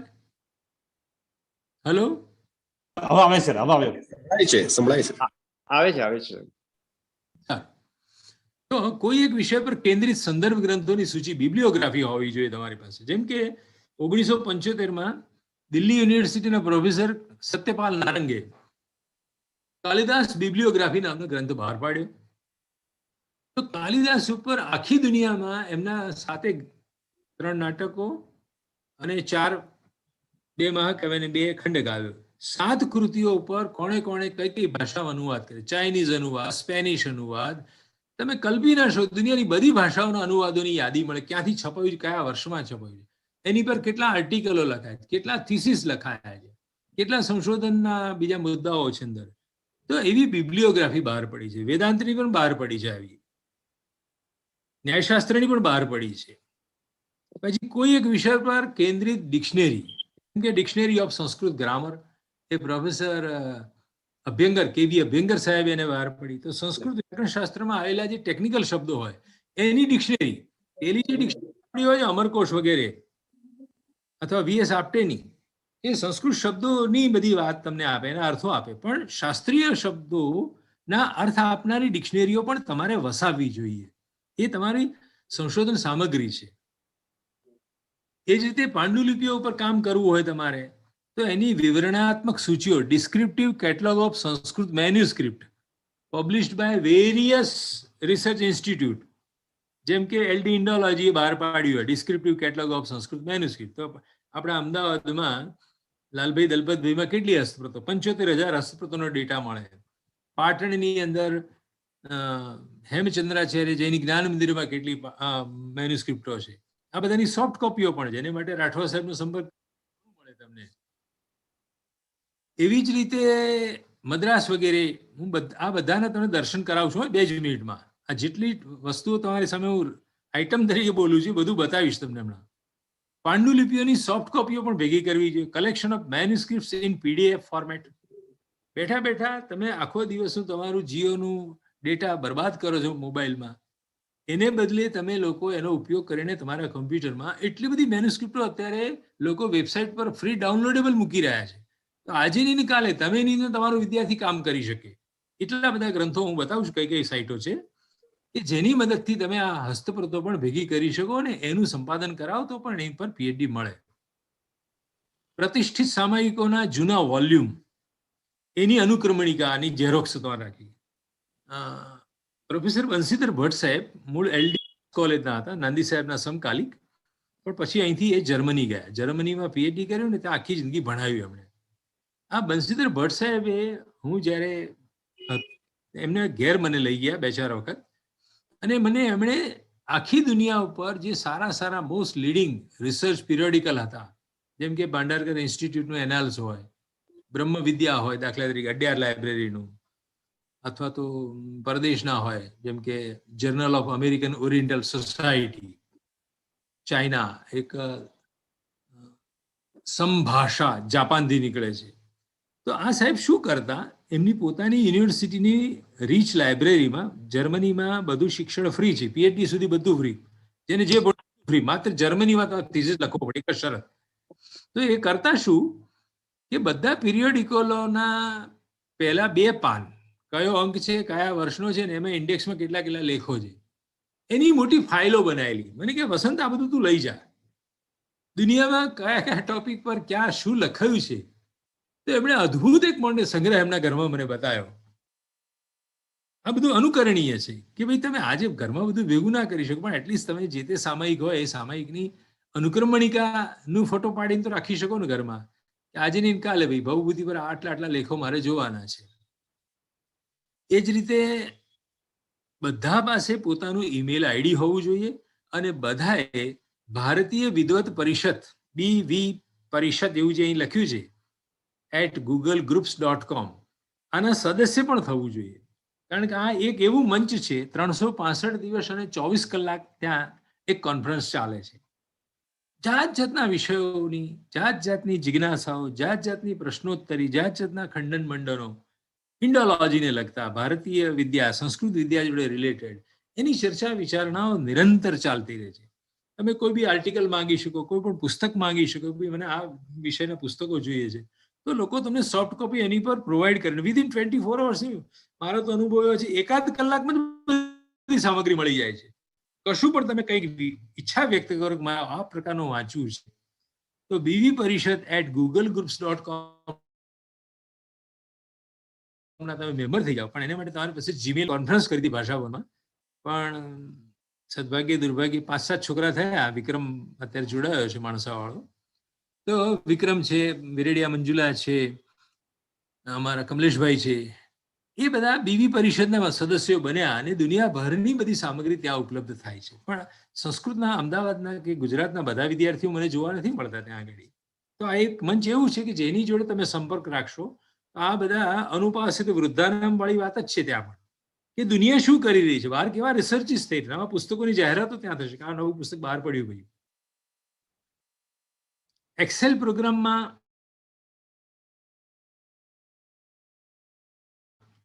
ડાટા કલેક્શન અને સોર્ટિંગ, ફિલ્ટરિંગ અને પાઈ ચાર્ટ બનાવવાની પ્રક્રિયા પણ શીખવી જોઈએ. બેન ધૈર્યા માકડે મારી પાસે મહાભારતની અંદર જુદા જુદા કાલખંડના અંદર કયા કયા શ્લોકો ગોઠવાયા છે, કયા અધ્યાયો લખાયા છે, તો વ્યાકરણની દ્રષ્ટિએ અપાણીનીય લાગતા શબ્દરૂપો ક્યાં વધારે છે, ક્યાં ઓછા છે, એનું ગાણિતિક વિશ્લેષણ કરવા એમણે પાઈ ચાર્ટો બનાવ્યા પોતાના થીસીસની અંદર. એટલે તમારી રિસર્ચને બને એટલી સાયન્ટિફિક તમે બનાવો. એટલે ધૈર્યાબેનનો થીસીસ પણ શોધ ગંગા પર મુકાયો હશે, અથવા એમનો સંપર્ક કરો તમે, તો કેવી રીતે કામ થાય. તમે જે એક વિશ્લેષણ કરો છો કે ભાઈ આટલા આટલા શ્લોકો છે ટોટલ મહાભારતમાં, ભીષ્મ પર્વમાં કે દ્રોણ પર્વમાં કે વિરાટ પર્વમાં, એમાંથી આટલા આટલા છંદની દ્રષ્ટિએ દૂષિત છંદોવાળા ચરણો છે, આટલા આટલા અપાણીનીય શબ્દરૂપો છે, તો એનું બંચિંગ કરીને એનો પાઈ ચાર્ટ બનાવો, જેથી એટ એ ગ્લાન્સ જોતાની સાથે કોઈને ખબર પડી જાય કે આ સંશોધન શું આપણને સૂચવી રહ્યું છે, કયા પ્રકારની દિશામાં વાત જઈ રહી છે. હવે હું 2 મિનિટ માટે સ્ટોપ શેરિંગ કરી અને તમારી સાથે ભાઈ મહેશ મને ફૂલ સ્ક્રીન પર મૂકી દેજો, જેથી હું મારા પુસ્તકો બતાવી શકું. તમને મારે જે કહેવું છે તે તમને એનાથી અવગત થઈ જાઓ. દાખલા તરીકે આ તમારી સામે હું જે ધરું છું, કાલિદાસ શબ્દાનુક્રમ કોશ, ઠીક વંચાય છે? જી જી વંચાય. આ રેવા પ્રસાદ દ્વિવેદીએ 2017માં બહાર પાડ્યો કાલિદાસ શબ્દાનુક્રમ કોશ. એની અંદર 7 કૃતિઓની અંદર કયો શબ્દ ક્યાં આવ્યો છે, કયા સર્ગમાં આવ્યો છે, કયા શ્લોક નંબરમાં આવ્યો છે, આવું જોવાથી ખબર પડી કે કાલિદાસ કયા શબ્દનો વારંવાર ઉપયોગ કરે છે, કયા શબ્દ એક જ વખત એમણે વાપર્યો છે, તો એમનો શબ્દ હશે કે કેમ. કાલિદાસના પાઠની શુદ્ધિ કરવા માટે આ જરૂરી છે. વળી આ કાલિદાસ શબ્દાનુક્રમ કોશ જે બહાર પાડ્યો, કાલિદાસના કાવ્યોમાં કેટલા શબ્દો રિપીટ થાય છે, કેટલી વખત રિપીટ થાય છે, તો એમની શૈલીનું વિશ્લેષણ કરવા, ભાષાકીય વિશ્લેષણ કરવા આવા શબ્દકોશો તમને કામ લાગે. અથવા કોઈ શ્લોક આખો શોધો, એક જ શબ્દ તમને યાદ હોય ને શ્લોક કયો છે જાણવું હોય, તો આવા કોશ તમને ઉપયોગમાં આવે. આવી જ રીતે દાખલા તરીકે એક પ્રાતિશાખ્ય, ભાઈ મહેશ ગોધરાવાળો હાજર હોવો જોઈએ અત્યારે, તો પ્રાતિશાખ્યો વંચાય છે, એમાં આવેલા પારિભાષિક શબ્દો, ટેકનિકલ શબ્દો તો ક્યાં કેટલા છે, ચોખાંબા વિદ્યાભવનનું એ પ્રકાશન છે. તો પ્રાતિશાખ્ય ગ્રંથો તો હોવા જ જોઈએ, પણ પ્રાતિશાખ્યમાં વપરાયેલા જે ટેકનિકલ શબ્દો હોય, શાસ્ત્રીય શબ્દો હોય, એના શું અર્થ થાય છે, આ પ્રાતિશાખ્યમાં આ અર્થ, તો બીજા પ્રાતિશાખ્યમાં બીજો અર્થ થતો હશે એનો, એ બધું જ તમને બતાવવામાં આવે છે. એ જ રીતે દાખલા તરીકે મારે વેદમાં કશુંક સંશોધન કરવું છે, વેદ મંત્રોમાં, તો વર્ષો પહેલા મેકડોનલ્ડ સાહેબે અને કીથે, મેકડોનલ્ડનો શિષ્ય એ કીથ, મેકડોનલ્ડ ભારત પ્રત્યે સહિષ્ણુ હતા, સારું પાસું લખનાર હતા, પણ એમનો પટ શિષ્ય કીથ એ ભારત માટે બરાબર વેન્જન્સ રાખીને, વેરભાવ રાખીને, પ્રેજ્યુડિસથી ભરેલા ભારતીય વિદ્યાને ઉતારી પાડનાર વિધાનો કરનારો. એટલે કીથના વાંચનો કરતી વખતે સાવધાન રહેવું. હવે સ્વતંત્ર ભારત છે, અંગ્રેજો રાજ કરતા હતા ત્યારે ગમે તેવું આપણા માટે લખી ગયા, કાલિદાસને ઉતારી પાડ્યા કીથ. પણ હવે દુનિયા બદલાઈ ગઈ છે, એની વાત પણ હું કરીશ. તો આ મેકડોનલ્ડ સાહેબે વૈદિક ઇન્ડેક્સ નામનો ગ્રંથ બહાર પાડ્યો છે. અનુવાદમાં પણ એનું અંગ્રેજીને આમ ચાલુ રાખવામાં આવ્યું છે. રામકુમાર રાયે એનો અનુવાદ કર્યો છે, ચોખમમાંથી પ્રકાશિત થયું છે. તો આ ગ્રંથ તમારી પાસે હોવો જ જોઈએ. કેમ હોવો જોઈએ? તો વેદનો કોઈ એક શબ્દ, જેમ કે અપૂપ શબ્દ છે, મેં ખોલ્યો અપૂપ એક શબ્દ, તો એ વેદમાં કયા મંત્રમાં, કયા મંડળમાં વપરાયો છે, એનો શું અર્થ, એની જોડે ભૌગોલિક સંદર્ભો કયા છે, સામાજિક સંદર્ભો કયા છે, રાજકીય સંબંધો કયા છે, ઋષિ શું કહેવા માંગે છે, એની સાથે રિલેટેડ તમામ સામગ્રી મળી જાય. એટલે વેદનું સંશોધન કરવું હોય, જો તમે મેકડોનલ્ડનું વૈદિક ઇન્ડેક્સ તમારા હાથમાં ના હોય તો તમારું સંશોધન સર્વાંગી ના થાય. તમે પાર્શિયલ જ વાત કરો, 2-4 સંદર્ભ તમે જે જોયા હોય એની જ તમે વાત કરો. એટલે આ શબ્દકોશો પણ વસાવા, જે ટોપિક તમે નક્કી કરો એની વર્ડ ઇન્ડેક્સો શોધી કાઢવી કે આની શબ્દાનુક્રમણિકા મને જોવા દો. પુરાણમાં કામ કરવું છે દાખલા તરીકે, તો પૌરાણિક કોશ હોવો જોઈએ, ચરિત્ર કોશ પણ છે. તો પુરાણોમાં કયો એક શબ્દ કયા પુરાણમાં આવ્યો છે, કયું આખ્યાન રિપીટ થાય છે, પુનરુક્ત થાય છે, એ બધી વાત પણ તમારા ધ્યાનમાં તરત આવી જાય, જેથી કશું છૂટે નહીં. એવો એક મહાગ્રંથ મારા ગાઈડે મારી પાસે લેવડાયો હતો, એ વ્યાકરણ મહાભાષ્ય પતંજલિનું. એની અંદર ચ, દાખલાથી ચ તો કેટલી વખત વપરાયો, અને અર્થવાળો ચ, પણ ચ ની પણ એન્ટ્રી મળે કે આખા વ્યાકરણ મહાભાષ્યમાં ચ કેટલી વાર વપરાયો છે, સવર્ણ શબ્દ કેટલી વાર વપરાયો છે, વૃદ્ધિ ગુણ શબ્દ કેટલી વાપરાયો છે. તો આ એક મહાકોશ છે, મહાભાષ્ય શબ્દકોશ, બરાબર છે. આ ના હોય તો તમારું ચાલે નહીં. એ ભાંડારકર ઇન્સ્ટિટ્યૂટ દ્વારા પ્રકાશિત થયો છે. એટલી બધી મહેનત કરી છે, એટલી બધી મહેનત કરી છે કે તમે કોઈ એક શબ્દ મહાભાષ્યનું તમારા ધ્યાનમાં હોય તો એ પંક્તિ ક્યાં આવેલી છે, કયા સૂત્રના ભાષ્યમાં લખેલી છે, એ આ વર્ડ ઇન્ડેક્સને આધારે પકડી શકો છો તમે. એવી જ રીતે દાખલા તરીકે પાણીના સૂત્રોમાં કેવળ પ્રત્યયો, એ પ્રત્યયો ક્યાં ક્યાં છે, કયા અર્થમાં છે, એના માટેનું કયું સૂત્ર, જેનાથી કયું ઉદાહરણ સિદ્ધ થાય છે, તો પ્રત્યય કોષ પણ એક બહાર નીકળ્યો છે.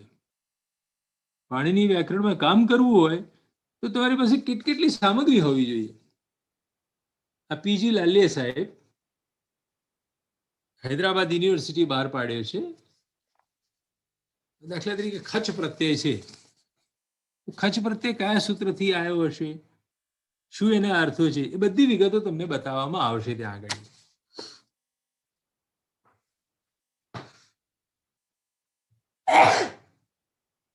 એ જ રીતે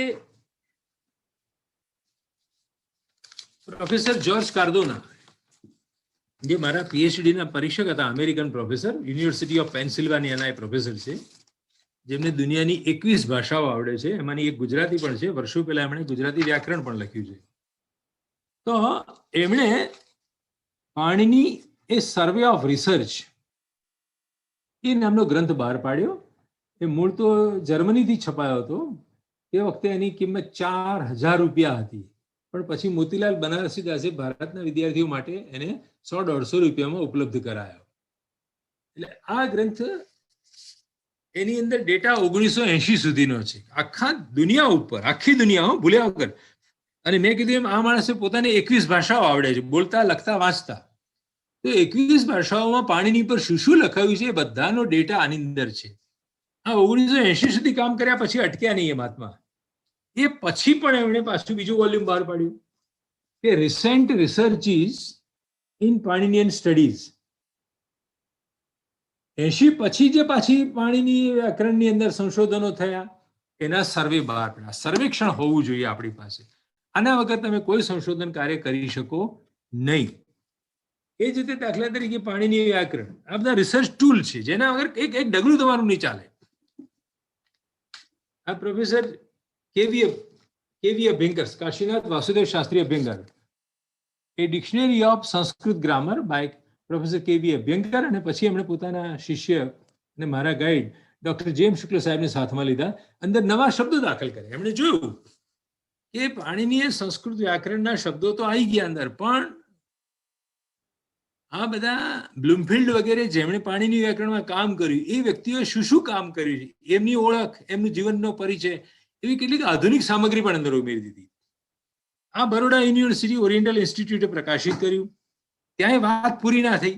હમણાં એક બહાર પડ્યું પાછું 2008માં, એ JAF રુડબર્ગેને બહાર પાડ્યું, ડિક્શનરી ઓફ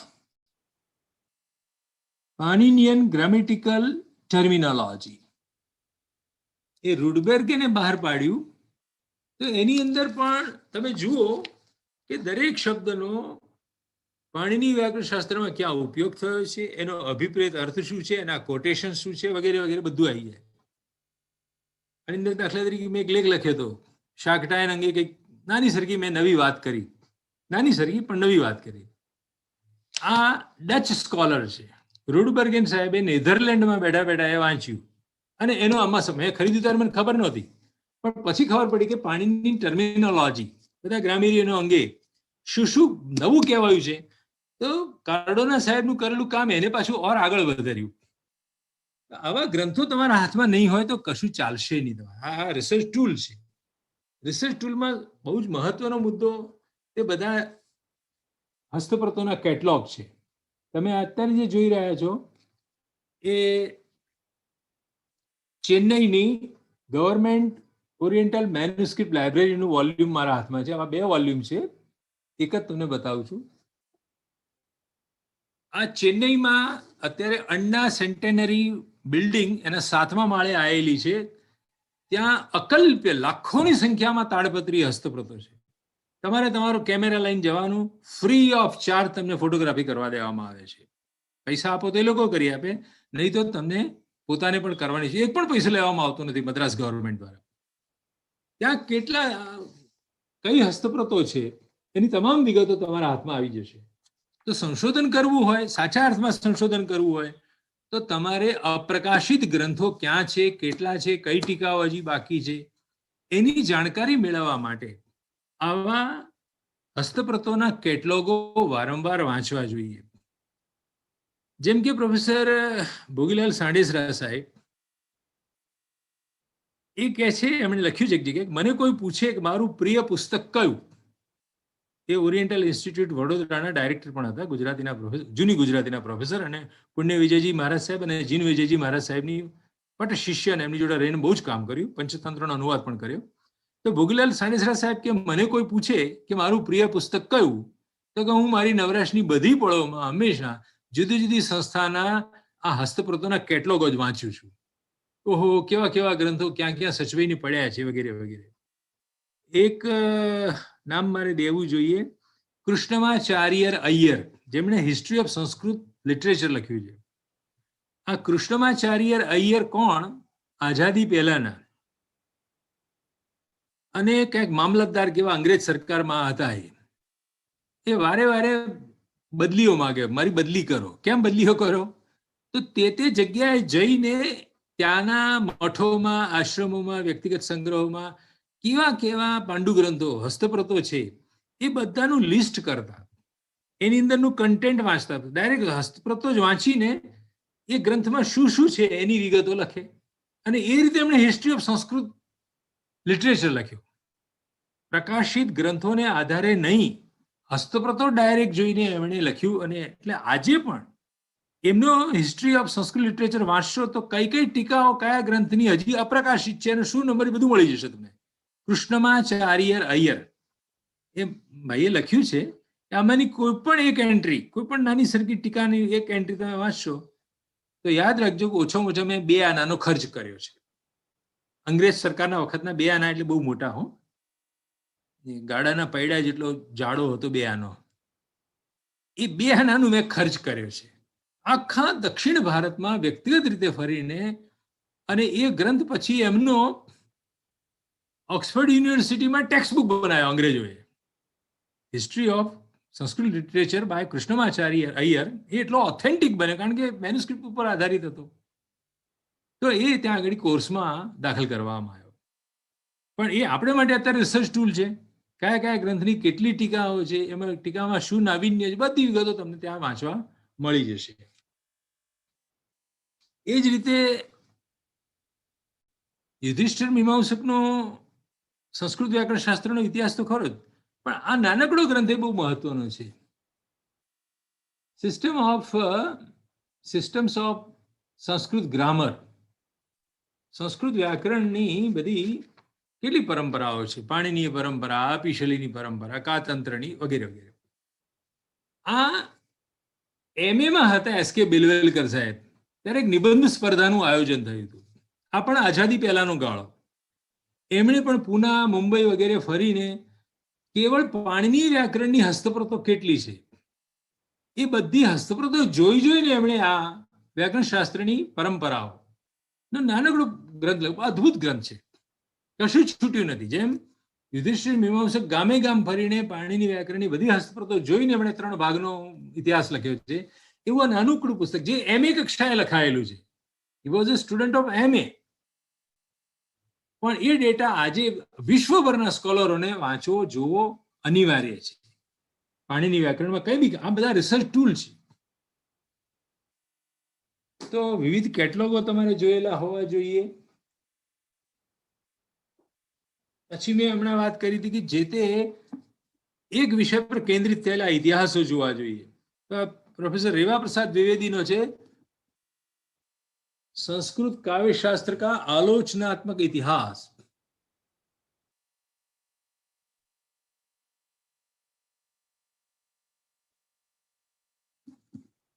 હવે અલંકાર શાસ્ત્રમાં તમે કામ કરો છો તો કઈ શતાબ્દીમાં શું ચાલતું હતું? 6ઠી શતાબ્દીમાં ભામક કરે છે તો દક્ષિણ ભારતમાં તે વખતે શું ચાલતું હતું, ઉત્તર ભારતમાં શું હતું, કાશ્મીરમાં શું થતું હતું, ઓલ અરાઉન્ડ વર્લ્ડ શું ચાલતું હતું ભારતની અંદર, અને કઈ કઈ વિચારધારાઓ ત્યાં ચાલતી હતી એની એમણે વાત કરી છે. આવી રીતે શાંતિનિકેતનના એક પ્રોફેસર વિશ્વનાથ ભટ્ટાચાર્ય, બી ભટ્ટાચાર્ય, નાંદી સાહેબના મિત્ર હતા, એમને ઘરે શાંતિનિકેતન જવાનું થયું હતું ત્યારે એમનો એક રિસેન્ટ બહાર પડેલો ગ્રંથ એમણે અમને બતાવ્યો. કેવળ રૂપક અલંકારનો વિકાસ, રૂપક અલંકારની વિકાસ યાત્રા, એની પર 600 પાનનો ગ્રંથ લખ્યો હતો. એક એક અલંકાર લઈને એ અલંકાર પહેલો ક્યાં વપરાયો, કોણે એને આઈડેન્ટિફાય કર્યો, એનું કોણે લક્ષણ બાંધ્યું, એ લક્ષણમાં કેવા સુધારા કરવામાં આવ્યા, પછી એના પ્રકારો કોણે શોધ્યા, એ પ્રકારમાં કોણે ઉમેરા કર્યા, ખંડન મંડન કેટલા થયા. એકલો રૂપક અલંકારનો અભ્યાસ 600 પાન, 600 પેજીસ. સંશોધન કરવા છે, નવો વિષય લાવો, ક્યાંથી લાવો? તો આવા એક અલંકાર લઈ લો અને આખી પરંપરામાં જોઈ જાઓ કે દંડી ભામથી મળીને છેક 18મી 19મી શતાબ્દી સુધીના જે કોઈ અલંકારિકો હોય એમને શું શું કર્યું એ બધું તમારે જોઈ જવું પડે. સો ધીસ ઇઝ ધ આ બહુ મોટી રિયાલિટી છે.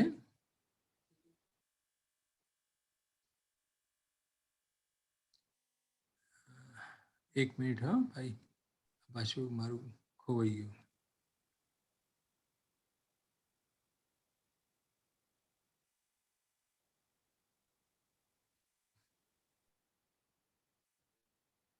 દેખાય છે ને સ્લાઇડ દેખાય છે ને? હેલો? ના સર. હેલો?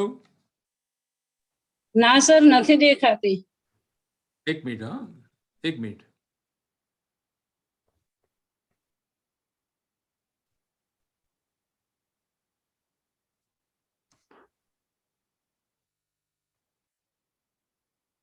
ઓકે, હવે દેખાય છે? સર સ્લાઇડ નથી દેખાતી, આપ દેખાવો છો. તમારું ચિત્ર દેખાય સર. હા, હવે હવે આવશે. બસ ઓકે સર. ઓકે, આવી ગઈ સાહેબ. કયા વિષયોમાં શોધ કાર્ય કરવા જોઈએ આ વાત રજૂ કરીને મારી વાત પૂરી કરીશ. તો સંસ્કૃત ભાષા સાથે સંકળાયેલા વિષયો તમે લઈ શકો કે ભાઈ આ ભાષામાં હું ખાલી દાખલા તરીકે માઘનું શિશુપાલ વધ લઈ લો હાથમાં, કમલેશભાઈ આ પ્રકારના અભ્યાસો કરાવે છે. એમાં વપરાયેલા કૃદંત શબ્દો, દિગંત શબ્દો. તો એ ભાષાનું એનાલિસિસ કે આ કવિ જ્યારે પોતાના કાવ્યની રચના કરે છે તો એનો ઝુકાવ કયા પ્રકારના શબ્દો વધારે વાપરવા તરફ છે. મોડર્ન અથવા તો હિતોપદેશ ને પંચતંત્રમાં તમે જાઓ તો ત્યાં ક્રિયાપદના, તિગંત ક્રિયાપદના વિકલ્પે કૃદંતો કેટલા વધારે વાપરાયા છે. તો એક ભાષાનું પોત તપાસવા માટેનો પણ તમે ઉપક્રમ રચી શકો કે આની અંદર કયા પ્રકારના શબ્દો વધારે વપરાયા છે. પછી કાલિંદીબેન જે કેટલાક કામો કરતા રહ્યા છે, કરાવી રહ્યા છે કેટલાક વિદ્યાર્થીઓ પાસે, તો હજી એટલા બધા કોષ ગ્રંથો બાકી છે હસ્તપ્રત રૂપે કે કોષ ગ્રંથોનું સંપાદન પણ તમે કરાવી શકો. નાના કોષ ગ્રંથો, એમાં એકાક્ષર શબ્દકોશ પણ છે, આપણે ત્યાં દ્વિઅક્ષર શબ્દકોશ પણ છે, દ્વિરૂપ શબ્દ પણ છે. એક જ શબ્દ હોય પણ બે રીતે સ્પેલિંગ હોય, જેમ કે ઔષધિ શબ્દ તો એ રસ્વ ઇકારાંત પણ છે ને દીર્ઘ ઇકારાંત પણ છે. તો એવા દ્વિરૂપવાળા શબ્દો કેટલા છે સંસ્કૃત ભાષામાં, જેમ કે પૃથ્વી અને પૃથ્વી, તો એવા કોષો પણ છે. અને પછી એ કોષ રચવા માટેની પદ્ધતિઓનો પણ કમ્પેરેટિવ સ્ટડી કરી શકાય. કે અમરકોશકારે આની પર બી કમલેશભાઈ હમણાં એક લેટેસ્ટમાં વ્યાખ્યાન આપ્યું હતું ભાઈ મિહિરને ત્યાં, કે અમરકોશ લખવાની પદ્ધતિ કેવી છે. તો અંગ્રેજો તો આપણને શીખવાડી ગયા કે એબીસીડીના ક્રમે બધા શબ્દકોશ લખી કાઢવો, પણ એ ભારતીય પરંપરા નથી. ભારતીય પરંપરાના જે કોષ તમે જુઓ, મેદીની જુઓ, હલાયુદ્ધ જુઓ, અમરકોશ જુઓ, અને આમે કીધું એમ એકાક્ષર કોષ જુઓ, દ્વ્યક્ષર કોષ જુઓ, પંચાક્ષર કોષ પણ છે કે ખાલી 5 અક્ષરો વાળા શબ્દો જ ભેગા કર્યા હોય, અથવા વનસ્પતિ શાસ્ત્રને લગતા નિઘંટુ કોષો તમે જુઓ. તો એ બધાની મેથોડોલોજી જોવી જોઈએ. ભાઈ વનસ્પતિઓનું એનાલિસિસ આયુર્વેદિક વાળા આપે છે, તો કઈ રીતે એમણે ક્લાસિફિકેશન કર્યું છે, અને ક્લાસિફિકેશનની પાછળના તર્ક શોધી કાઢો તો પણ ઘણું જ્ઞાનમાં ઉમેરો થાય, નવા જ્ઞાનમાં ઉમેરો થાય આપણો. કારણ કે કોષ લખનારે આ એબીસીડીના ક્રમે શોધવાની વાત તો ભારતમાં ખબર નહોતી, તો એમણે કંઈક તો વર્ગીકરણનો વિચાર કર્યો હશે ને. એ વર્ગીકરણના તર્કો શોધવાનો પણ એક આનંદ હોય છે. પછી વેદ, પુરાણ, આર્ષ મહાકાવ્ય એટલે કે રામાયણ મહાભારત, અને પ્રશિષ્ટ કાવ્ય સાહિત્ય, નાટ્ય સાહિત્ય સાથે સંકળાયેલા વિષયો તમે લઈ શકો એની જોડે રિલેટેડ. વેદ, પુરાણ, ઇતિહાસ કાવ્ય, પ્રશિષ્ટ કાવ્યો પર લખાયેલી ટીકાઓ સાથે સંકળાયેલા વિષયો, ટીકાઓનું સંપાદન પણ કરી શકો, અને ટીકાઓનું મેં કીધું એમ તુલનાત્મક અભ્યાસ, જેમ કે વલ્લભદેવમાં અને મલ્લિનાથમાં શું ફરક પડે છે, આ ઈશારા મેં કરી દીધા તમને કેટલાક. સંસ્કૃત શાસ્ત્ર ગ્રંથોના પ્રતિપાદ્ય વિષયો સાથે સંકળાયેલા વિષયો, એમાં ટોપિક લો. માયાનો વિચાર ક્યાંથી પહેલવેલો આવ્યો, શંકરાચાર્ય આપ્યો, પછી અનુગામી આચાર્ય શું કર્યું એનું. દાખલા તરીકે પંચીકરણની વિદ્યા, તો દાખલા તરીકે ખ્યાતિવાદ, ખ્યાતિ પંચકમ વેદાંતમાં. દાખલા તરીકે કોણે કેટલા પ્રમાણો અમલમાં લીધા, તો શબ્દ પ્રમાણ તરીકે વેદ લીધો, કોકે અનુમાન લીધો, પણ પછી પાછળથી ધીમે રહીને ભાગવતને પણ શબ્દ પ્રમાણમાં લઈ આવ્યા અણુભાષ્ય વગેરેમાં. તો પ્રમાણ મીમાંસાની અંદર પ્રમાણોના સ્વીકાર અસ્વીકારનો પણ ઇતિહાસિક ઉભો કરી શકાય આપણાથી. સંસ્કૃત શાસ્ત્રો ઉપર લખાયેલ ટીકાઓ અને એની જોડે સંકળાયેલા વિષયો, એના અર્થઘટનો અને તુલનાત્મક અભ્યાસ તમે કરી શકો, કમ્પેરેટિવ સ્ટડીઝ. સમીક્ષિત પાઠ સંપાદન, એમાં પાઠોદ્ધાર વિશે કાર્ય તમે કરી શકો, જેમાં અપ્રકાશિત કાવ્યો ઘણા બધા છે, જે હમણાં મેં કેટલોગો બતાવ્યા, તો તમે કેટલોગ વારંવાર જુઓ તો જ ખબર પડે કે કેટલું બધું કામ કરવાનું બાકી છે. કાલિંદીબેનને ખબર છે કે દાખલા તરીકે એમણે ઋગ્વેદ પ્રાતિશાખ્ય પર કામ કરવું છે, તો કેટલી હજી ટીકાઓ વર્ગવૃત્તિ વગેરે છે કેરાલામાં પડી છે, તાડપત્ર પર લખાયેલી. તો આવું બધું ઘણું સાહિત્ય હજી આપણે જાણમાં જ નથી. એની જાણકારી માટે પણ આ બધા કેટલોગો વાંચવાના શરૂ કરવા જોઈએ, બધા ગાઈડોએ આ દિશામાં આગળ વધવું જોઈએ. ખાસ અહીંયા મેં એક સાઈડમાં લખ્યું છે, હાર્વર્ડ યુનિવર્સિટીના પ્રકાશન વિભાગના chief director, chief editor Mr Michael Witzel. આ ખતરનાક માણસ છે. માઇકલ વિટ્ઝેલ બહુ મોટી હસ્તી છે, જર્મનીના છે પણ રહે છે અમેરિકામાં. એમણે એક એવું લખ્યું છે, મારા હમણાં જ વાંચવામાં આવ્યું એકેડેમિયા ઉપરના એક આર્ટિકલની અંદર, કે ભારતથી આવેલા વિદ્વાનો, ભારતના સંસ્કૃતના પ્રોફેસરો અમારે ત્યાં હાર્વર્ડમાં કોઈક આંટા મારવા આવી જાય છે, ક્યારેક ક્યારેક નીકળ્યા હોય અમેરિકામાં પોતાના સગાવાલાને મળવા, પણ હાર્વર્ડમાં લાવો જઈએ એમ કહીને જાય, અને પછી ભોળા ભાવે અથવા મૂર્ખ ચહેરે માઇકલ વિટ્ઝેલને પૂછે છે કે અમારે શેમાં રિસર્ચ કરવી જોઈએ, હજી શું બાકી છે. એટલે ભારતના વિદ્વાનો જેણે બધા વિષયમાં બધું સંશોધન થઈ ગયું છે એવું માને છે, અને પછી આ માણસ એની જે મશ્કરીઓ કરે છે આપણા વિદ્વાનોની, ઇન રિટર્ન બ્લેક એન્ડ વ્હાઇટમાં હું વાંચી રહ્યો છું આ બધું. માઇકલ વિટ્ઝેલ કહે છે કે આ ભારતના લોકો એમની પોતાની વિદ્યામાં કેટલું કેટલું કામ બાકી છે એની ખબર નથી, અને મૂર્ખાઓ અહીંયા મને પૂછે છે કે અમારે શું કામ કરવું જોઈએ. એટલે સાવધાન થવાની જરૂર છે. આ બધું જગતના કોક ખૂણામાં આવું બધું ચાલી રહ્યું છે, આપણને એની ખબર નથી. દાખલા તરીકે અત્યારે મારા હાથમાં એક બીજો ગ્રંથ પણ છે, ધૈર્ય ધ્યાનથી સાંભળે આ વાત, philology and criticism, a guide to Mahabharata textual criticism by Vishwa Adluri and Joydeep Bagchi, anthem press, લંડનમાંથી નીકળેલું છે. 2018નું આ વોલ્યુમ છે મારા હાથમાં. એની અંદર સાંભળજો ધ્યાનથી બધા. મહાભારતની ક્રિટિકલ એડિશન ખરેખર તો પરદેશીઓ બનાવવા માંગતા હતા. એમને પ્રથમ વિશ્વયુદ્ધમાં અને બીજા વિશ્વયુદ્ધમાં ફંડ ફાળો પણ ભેગો કરેલો, ચલો આપણે એટલે આપણો યશ લઈ લેવો હતો ટૂંકમાં. પણ એની હાઉ વર્લ્ડ વોર થઈ, સેકન્ડ વર્લ્ડ વોરને કારણે એ લોકો આપણા રામાયણ મહાભારતની ક્રિટિકલ એડિશન ના બનાવી શક્યા. એ શ્રેય ભાંડારકર ઇન્સ્ટિટ્યૂટને અને પછી ઓરિએન્ટલ ઇન્સ્ટિટ્યૂટ વડોદરાને મળ્યું. આજે 50 વર્ષ કેડે આ લોકો હવે નવા તર્ક લઈને આવ્યા છે કે આ બધું ફરી કરવાની જરૂર છે, નવી હસ્તપ્રતો અમે મળી ગઈ છે, અથવા એમની મેથોડોલોજીમાં ભૂલો છે. તો વીએસ સુખતંકર સાહેબે જે મહાપરિશ્રમપૂર્વક, he was a professor of mathematics, પણ એના કામ ઉપર એટલા મોટા સવાલો ઊભા કર્યા છે, અને એ સવાલોમાં હવે સાંભળીને ધ્રુજી જઈશું આપણે, ધરતીકંપ થશે તમને સાંભળવાથી. આજે વોલ્યુમનો મેં ઉલ્લેખ કર્યો એમાં બધું લખેલું છે. એવું કહેવામાં આવ્યું છે કે ભારતીય વિદ્વાનોએ મહાભારતની ક્રિટિકલ એડિશન બનાવી, રામાયણની ક્રિટિકલ એડિશન બનાવી, એની પાછળ દુષ્ટ આશય હતો ભારતના વિદ્વાનો. કયો દુષ્ટ આશય હતો? તો કે બાબરી મસ્જિદ પાડી નાખવા માટે. આપણી ક્રિટિકલ એડિશન જે માત્ર એકેડેમિક પ્રવૃત્તિ હતી, શુદ્ધ હસ્તપ્રતોને આધારે સંપાદન કર્યું છે, પણ કેટલાક જોહાનિસ બ્રોનખાસ્ટ જેવા કેટલાક વિદ્વાનો એવા છે કે જે આપણા ઉત્તમ કામો, આપણને મળેલા અસાધારણ યશને છીનવી લેવા માટે પણ અત્યારે ઉદ્યત થયા છે. એટલે તમે બધા આ મેન્યુસ્ક્રિપ્ટોલોજીની અંદર પડો, સંપાદનનું કાર્ય કરો, અને આ વિદેશીઓને મોતોડ જવાબ આપવાની પણ જરૂર છે આપણે. આ બધું હું ભેગું કરીને વાંચ્યું છું ત્યારે ધ્રુજી જવું છું. આ શું પરદેશમાં આપણા નામ પર ચાલી રહ્યું, આપણી જ વિદ્યા અને અંદર આટલું બધું એ લોકો ઘોર ખોદવાનું જ કામ કરે છે. એટલે સાચી રિસર્ચ કરે જેવું નથી. હવે આજકાલ એ લોકો આપણા માટે નેગેટિવ પણ લખતા થઈ ગયા છે. ઐતિહાસિક કાલાનુક્રમ સાથે સંકળાયેલા અધ્યયનો, બધાની વાત ફરી કોઈ બીજા મારા લેક્ચરમાં કરીશું. એ જ રીતે કલ્ચરલ સ્ટડીઝ હોય, ફિલોસોફિકલ સ્ટડીઝ હોય, સામાજિક અધ્યયન હોય કે મિથકીય અર્થઘટન હોય, આ બધાની વાત વિગતે કરીશું, કારણ કે સમય આગળ વધતો જાય છે. એટલે હું માનું છું કે આજનો ડોઝ પર્યાપ્ત છે. આપ સૌએ મને સાંભળ્યો એ માટે આપનો આભાર. હવે નેક્સ્ટ વખતે હું કેવી રીતે સંપાદન કરવું એની પણ ટૂંકમાં વાત કરીશ. બધું અહીં તૈયાર છે, પણ સમયની અવધિને જોઈને અટકી જાઉં છું. તો થેન્ક યુ ઓલ.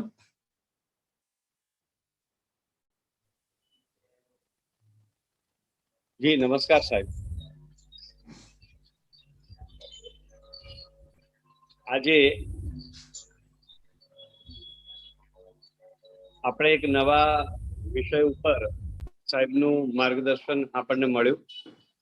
આમ તો શ્રી ગોવિંદ ગુરુ યુનિવર્સિટીના સંસ્કૃત વિભાગ દ્વારા એક વ્યાખ્યાન શ્રેણીનું આયોજન થયું, એ આપ સૌ જાણો છો, અને એમાં અનેક વ્યાખ્યાનો થયા. પરંતુ આજનું એક વિશેષ વ્યાખ્યાન રહ્યું એવું હું માનું છું. તો આ વ્યાખ્યાન વિશે ફરી એકવાર આપણા પૂજ્ય ભટ્ટ સાહેબે કહેલા મુદ્દાઓને આપણે એકવાર યાદ કરી લઈએ, અને ત્યારબાદ આ કાર્યક્રમમાં સૌનો આભાર વિધિ કરવા માટે હું માનનીય દિનેશભાઈ માછી સાહેબ, પ્રિન્સિપાલ બાલાસિનોર, દિનેશભાઈ માછી સાહેબને વિનંતી કરું છું. નમસ્કાર, અવાજ આવે છે ને?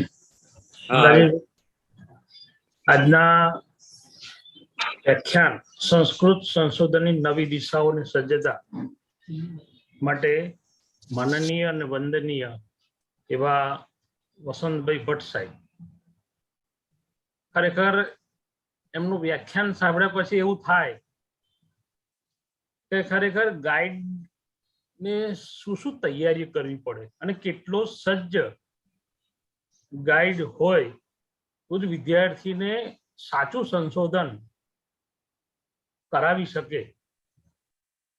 ભટ્ટ સાહેબનો આપણા ગુજરાતમાં નહીં, સમગ્ર ભારતમાં પણ જેમનું વ્યાકરણ ક્ષેત્રે અને સંસ્કૃતના વિદ્વાન તરીકે જે ગણ્યા ગાંઠા વિદ્વાનોમાં જેમની ગણના થાય છે, એવા ખરેખર આપણા ગુજરાત માટે આપણે ધન્યતા એટલા માટે અનુભવવી પડે કે ખૂબ જાણકાર અને એક ઝીણામાં ઝીણા શબ્દને, નાનામાં નાના વર્ડને પણ ખૂબ સરસ રીતે એનું સંશોધન કરવાની જે એમને દિશા બતાવી છે, એનાથી એટલું ચોક્કસ થાય કે વિદ્યાર્થી મિત્રો તો ખરા જ, પણ અધ્યાપક જે ગાઈડ છે, આમ ગાઈડ બન્યા પછી આપણે એમ થાય કે આ તો બધું સરળતાથી થઈ જાય, પણ ગાઈડની પણ કેવી જવાબદારી હોય છે ને ગાઈડ વિદ્યાર્થીને કયા માર્ગે લઈ જઈ શકે, સાચું સંશોધન અને સારું સંશોધન કેવી રીતે કરી શકાય, કરાવી શકાય, એના માટે ફક્ત એમને 2 જ પોઈન્ટ આપ્યા છે અત્યારે તો.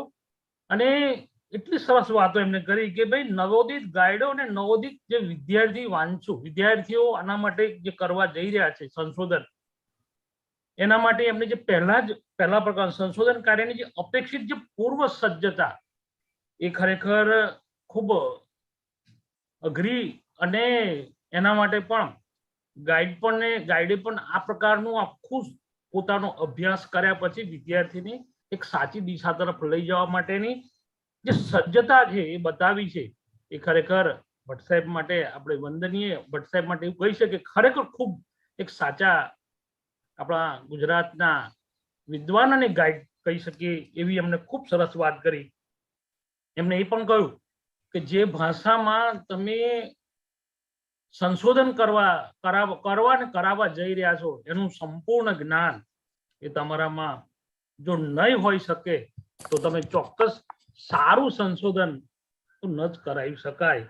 અને એમણે એ પણ કહ્યું કે ખરેખર અત્યારે જે એમ કહ્યું, હમણાં સાહેબે છેલ્લે વાત કરી કે જેમ પરદેશમાં જઈને હવે સંશોધનમાં શું બાકી રહ્યું છે અને જે ખરેખર જે ટીકાઓ થઈ છે એના માટે જે પુરોગામીના જે સંશોધનો છે એ જોવા જોઈએ, અને વધુ ને વધુ એમની પાસે એકત્રિત કરેલું હોય તો જ વિદ્યાર્થીને એક સાચી દિશા જે આપી શકાય છે.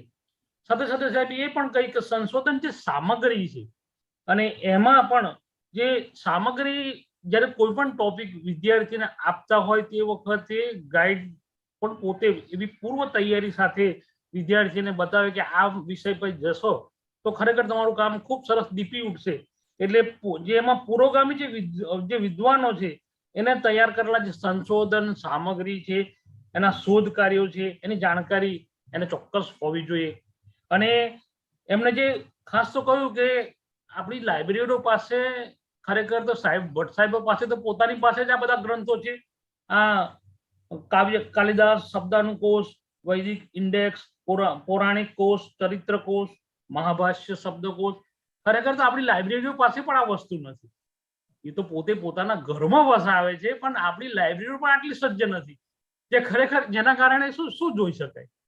તો ખરેખર મને આજે એ વાતનો ખૂબ આનંદ છે કે સાચું સંશોધન કરવા માટે ભટ્ટ સાહેબના એક દિવસ નહીં, ભટ્ટ સાહેબનો આખો એક 7 દિવસનો વર્કશોપ જો રાખવામાં આવે તો વિદ્યાર્થીઓ અને અધ્યાપક જે ગાઈડો છે એમના માટે ખરેખર ખૂબ એક નવી દિશા સૂચક બની રહેશે. અને આપણે જાણીએ છીએ કે આજે વિદ્યાર્થીને જ્યારે વિદ્યાર્થી પાસ થાય છે ત્યારે વિદ્યાર્થી હંમેશા પૂછતો હોય છે કે શાના પર કામ કરવું, શું કરીએ તો કયો ટોપિક મળીએ.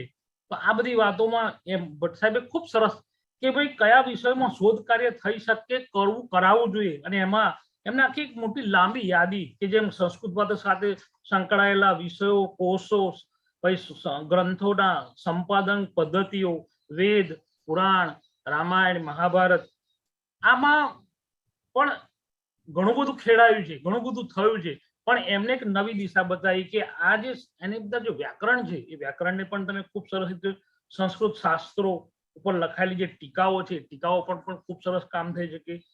સમીક્ષિત પાઠ સંપાદન, આમાં બહુ ઓછું કામ છે, પણ સમીક્ષિત પાઠ સંપાદનોમાં ભટ્ટ સાહેબ જેવા વિદ્વાન જો ગાઈડ હોય તો ખરેખર એમાં વિદ્યાર્થીને ખૂબ સરસ મહેનત કરાવીને સારું અને તુલનાત્મક અભ્યાસ કરો, ઐતિહાસિક, સાંસ્કૃતિક, આ બધી ઘણા બધા ટોપિકો હજુ વન ખેલાયેલા, જેને આપણે કહીએ કે જે ખરેખર જેમાં અંદર જઈને જોવું પડે, એ ખરેખર ભટ્ટ સાહેબે આજે એક તમને આપણને બધાને સંકેત કર્યો કે ખરેખર આ બધું ઘણું બધું પડ્યું છે સંસ્કૃતમાં, પણ તમારે એના ઉપર તમારે પોતાનો સંપૂર્ણ સમય તો જેટલો આપો એટલો ઓછો પડે, કારણ કે ભટ્ટ સાહેબ પાસે પણ કેટલા બધા ગ્રંથો એમને પોતા, કારણ કે આપણે જોયું ઘરમાં અનાજ, કોઠીમાં અનાજ ભરેલું હોય તો ખાઈ શકાય, પણ કશું હોય જ નહીં, જેમ આપણી લાઇબ્રેરીમાં પાસે કશું હોય જ નહીં, તો એ જોઈ પણ કઈ રીતે શકે.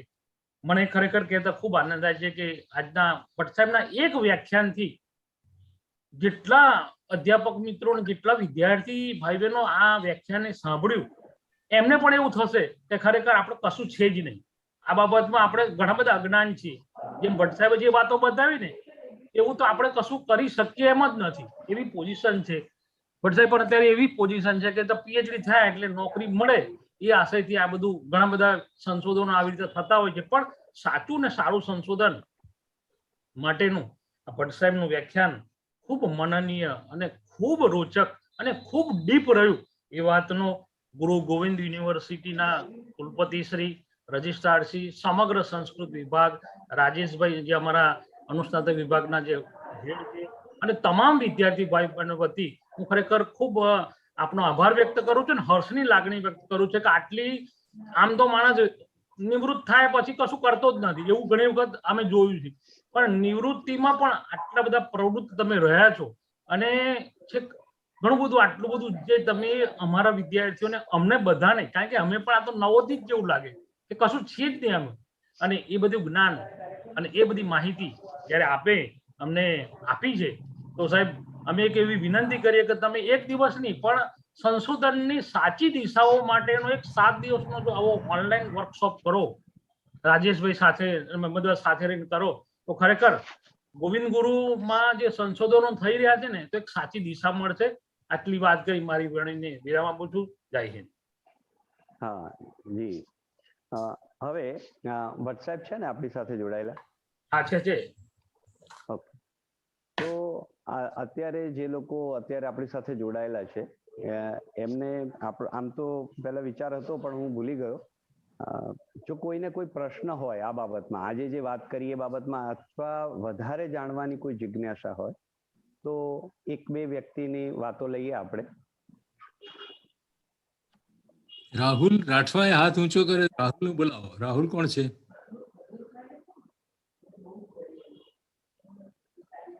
કોઈને પોતાના સંશોધન કાર્ય દરમિયાન, જે અમુક લોકો આમાં ઘણા બધા એવા જોડાય છે કે જે ગઈ વર્ષે જેમનું રજીસ્ટ્રેશન થયું છે, એ પોતાનો વિષય ભટ્ટ સાહેબને કે આની ઉપર કામ કરું છું, આ પ્રમાણેનું કાર્ય કર્યું છે, અને તો પણ એક સ્પષ્ટતા થશે. તો કોઈનો પ્રશ્ન હોય અથવા વધુ કંઈ જાણવાની જિજ્ઞાસા હોય તો આપણે થોડો સમય રાખીએ છીએ એના માટે. રાહુલ સોલંકી, ના રશ્મિ સોલંકી, સોરી. જી મહોદય, નમો નમઃ. બોલો. ભટ્ટ સાહેબે હમણાં તો વાત કરી ને કે ટીવી પરિષદ કઈક ગ્રુપ છે, તો એના વિશે સર થોડું આગળ જણાવે તો અમને જાણવાની ઉત્સુકતા છે. તમારું ઈમેલ આઈડી છે તમારું પોતાનું? હા સર. ઈમેલ આઈડી છે? હા સર. છે ને? તો હવે તમારા ગાઈડ કે તમે કઈ કોલેજમાં છો? સર હું એસડીજીયુ ડિપાર્ટમેન્ટમાં છું, હજી હમણાં મારું એમએ ચાલે છે. બરાબર. પાસે તમારું ઈમેલ આઈડી અને તમારો ફોન નંબર મોકલજો, તમારો થોડો પરિચય લખીને મોકલજો, એટલે હું એક લિંક મોકલીશ, એની અંદર એ વસ્તુ નાખશો એટલે તમને એની સદસ્યતા મળી જશે. એમાં હિન્દીમાં, સંસ્કૃતમાં લખવાનું રાખજો, હા, ગુજરાતીમાં કશું લખતા નહીં, કારણ કે એ આખા વિશ્વને લગતી મંચ છે ભારતીય વિદ્વત પરિષદ, અને બહુ વિનમ્રતાપૂર્વક પહેલા 15 દિવસ જોયા કરજો શું ચાલે છે આ મંચ ઉપર. જેવું તમને મેમ્બરશિપ મળશે એની સાથે રોજની 50, 60, 100, 200 ઈમેલ અંદર આવશે, એટલે પહેલા ધ્યાનથી જોજો શું એક્ટિવિટી થાય છે, પછી તમારી જિજ્ઞાસા, તમારી ઇન્ક્વાયરી, તમારી માંગણી મૂકજો અંદર કે મને આની અંદર મદદ કરો, તો તમને ચોક્કસ કોઈક ને કોઈક લક્ષ્ય તમને મદદ માટે. ઓકે, જી ધન્યવાદ મહોદય. આપણે એક રાજેશભાઈ જગ્યા એવી ઊભી કરો કે જે ડીવી પરિષદના મેમ્બર થવું હોય એ ઈમેલ આઈડી લઈ લો, એમના મોબાઈલ ફોન નંબર લઈ લો, એમનો ટૂંકો પરિચય લઈ લો, અને પછી હું તને એક નંબર આપું એની પર તું લખજે તો એ બધા મેમ્બરશિપ મળી જશે. ચોક્કસ ચોક્કસ એ સાહેબ, એના ચોક્કસ જે કરીશું. એડમિનિસ્ટ્રેટર મેનેજર સાહેબ છે, બહુ મોટા વિદ્વાન છે, પ્રોફેસર નાગરાજ પતુરી કરીને છે, એ અચ્છા. પદના પ્રોફેસર છે. તો હમ, નાગરાજ હમ, હમ. પતુરીને આપણે વિનંતી કરવાની છે કે મને મેમ્બરશિપ આપો. અને આ ભટ્ટ સાહેબને કહેવાથી અમે કરી રહ્યા છે, આટલું લખશો એટલે મેમ્બરશિપ આપી દેશો બધાને. હા, બરાબર બરાબર. એનો વે આઉટ. હા, આપનો ઈમેલ અત્યારે તમે ચેટ બોક્સમાં મૂકશો તો પણ ચાલશે, નહીં તો જે લિંક મોકલાવી છે એમાં મારો નંબર છે જ, એ મારો વોટ્સએપ નંબર છે. ભટ્ટ સાહેબે આપણને એમ પણ કહ્યું છે કે ભટ્ટ સાહેબનો પોતાનો વોટ્સએપ નંબર પણ હું આપને આપીશ, જ્યાં આપે વોટ્સએપ દ્વારા જે કંઈ કામ કર્યું છે, કંઈ પૂછવું હોય તો આપ પૂછી શકશો. બીજું કોણ છે? નિધિ. હા, નમસ્તે કંઈ સર. હાજી બોલો. ભટ્ટ સાહેબે જે પણ ગ્રંથો ને શબ્દકોશો જે પણ બતાયા એનો થોડોક પરિચય જોઈતો હતો ને અમારે પોતાને વસાવા છે તો કેવી રીતે વસાઈ શકીએ એની થોડીક માહિતી જોઈતી હતી. હાલે નેક્સ્ટ મારા લેક્ચર ની અંદર એ બધી વસ્તુ મૂકી દઈશ. હા, ક્યાંથી મળે શું. Okay sir, thank you. અને તમે કયા વિષયમાં કામ કરવા માંગો છો એની પણ જાણકારી આપજો, કારણ કે જરૂરી નથી કે વ્યાકરણમાં કામ કરું એટલે તમે વ્યાકરણમાં કામ કરતા હો. હા સર. કરજો કે ભાઈ મારે રઘુવંશ ઉપર કામ કરવાનું છે કે મારે મેઘદૂત ઉપર કામ કરવું છે, લાઈક ધેટ. ઓકે સર, મારે મહાભારત ને પુરાણ પર કામ કરવું છે. લખીને મને હું કશું યાદ નહીં રહે. Okay okay sir, okay. આપણે જે હમણાં માછી સાહેબે જે વાત કરી કે 7 દિવસનો આના ઉપર એક અભ્યાસ વર્ગ થવો જોઈએ, તો એ પણ થાય તો વધારે સારું, કારણ કે આજે જે હું જોઈ રહ્યો છું સતત જે કોમેન્ટ્સ આવી રહી છે એ પ્રમાણે દરેકને વ્યાખ્યાન ખૂબ જ ગમ્યું અને વધારે જાણવાની ઈચ્છા દરેકની છે, અધ્યાપકોની પણ છે અને વિદ્યાર્થીઓની પણ છે. તો એવો પણ આપણે પ્રયત્ન કરીશું, ઓનલાઈન આ પ્રમાણેના વ્યાખ્યાન ગોઠવી શકીએ આપણે. આપણી પાસે આ બધી સગવડતા હવે સારી છે, તો ચોક્કસ આપણે એમનો ભટ્ટ સાહેબને વિનંતી કરીશું તો આ પ્રમાણે એક કાર્યક્રમ પણ કરીશું. અન્ય કોઈ એકાદ વ્યક્તિ?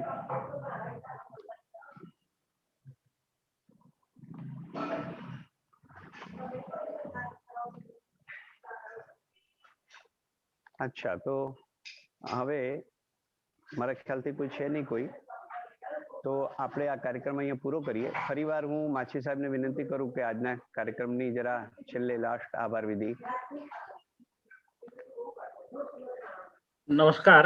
ગોવિંદ ગુરુ યુનિવર્સિટી ના સમગ્ર અધ્યાપક આલમ અને અહીંયા આ યુનિવર્સિટીમાં સંશોધન કરતા વિદ્યાર્થી ભાઈ બહેનો માટે ગોવિંદ ગુરુ યુનિવર્સિટી અનુસ્નાતક વિભાગ તરફથી એક દિવસીય આ કાર્યક્રમ રાજેશભાઈ વ્યાસ સાહેબે ખૂબ સરસ રીતે વિષય સાથે સંસ્કૃતમાં સંશોધનની નવી દિશાઓ અને સજ્જતા વિશેનો કાર્યક્રમ અને ગોઠવ્યો, અને એમાં ખૂબ જ યોગ્ય અને સાચા માર્ગદર્શક તરીકે વર્ષો સુધી ભાષા ભવનમાં જેમને પોતાનો અમૂલ્ય સમય અને ફાળો આપીને હજારો વિદ્યાર્થીઓને, જેમને સમગ્ર ગુજરાત અને ગુજરાતની બહાર જેમને વ્યાકરણ શાસ્ત્ર વિશેનું જ્ઞાન જેમને પ્રદાન કર્યું છે એવા ભટ્ટ સાહેબ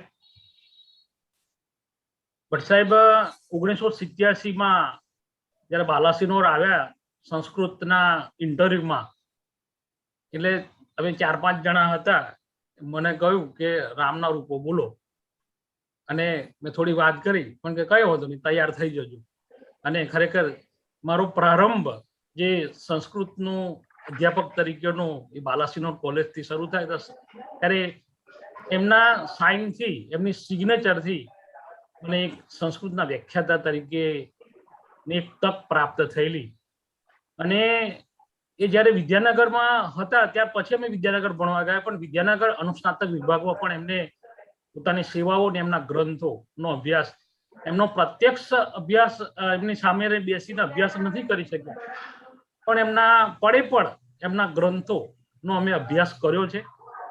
અને એમના જે પુસ્તકમાં અમને કઠિનાઈ તો લાગતી હતી એ વખતે, પણ છતાં પણ આમ જે સૂક્ષ્મ નાનામાં નાની વસ્તુ વિશેનું જ્ઞાન જેમના ગ્રંથમાંથી પ્રાપ્ત થયું, અને આજે એમને પોતાનો અમૂલ્ય સમય એમને અહીંયા ગોવિંદ ગુરુ યુનિવર્સિટી ના આ સમગ્ર વિદ્યાર્થી અને અધ્યાપક મિત્રો માટે ફાળ્યો છે.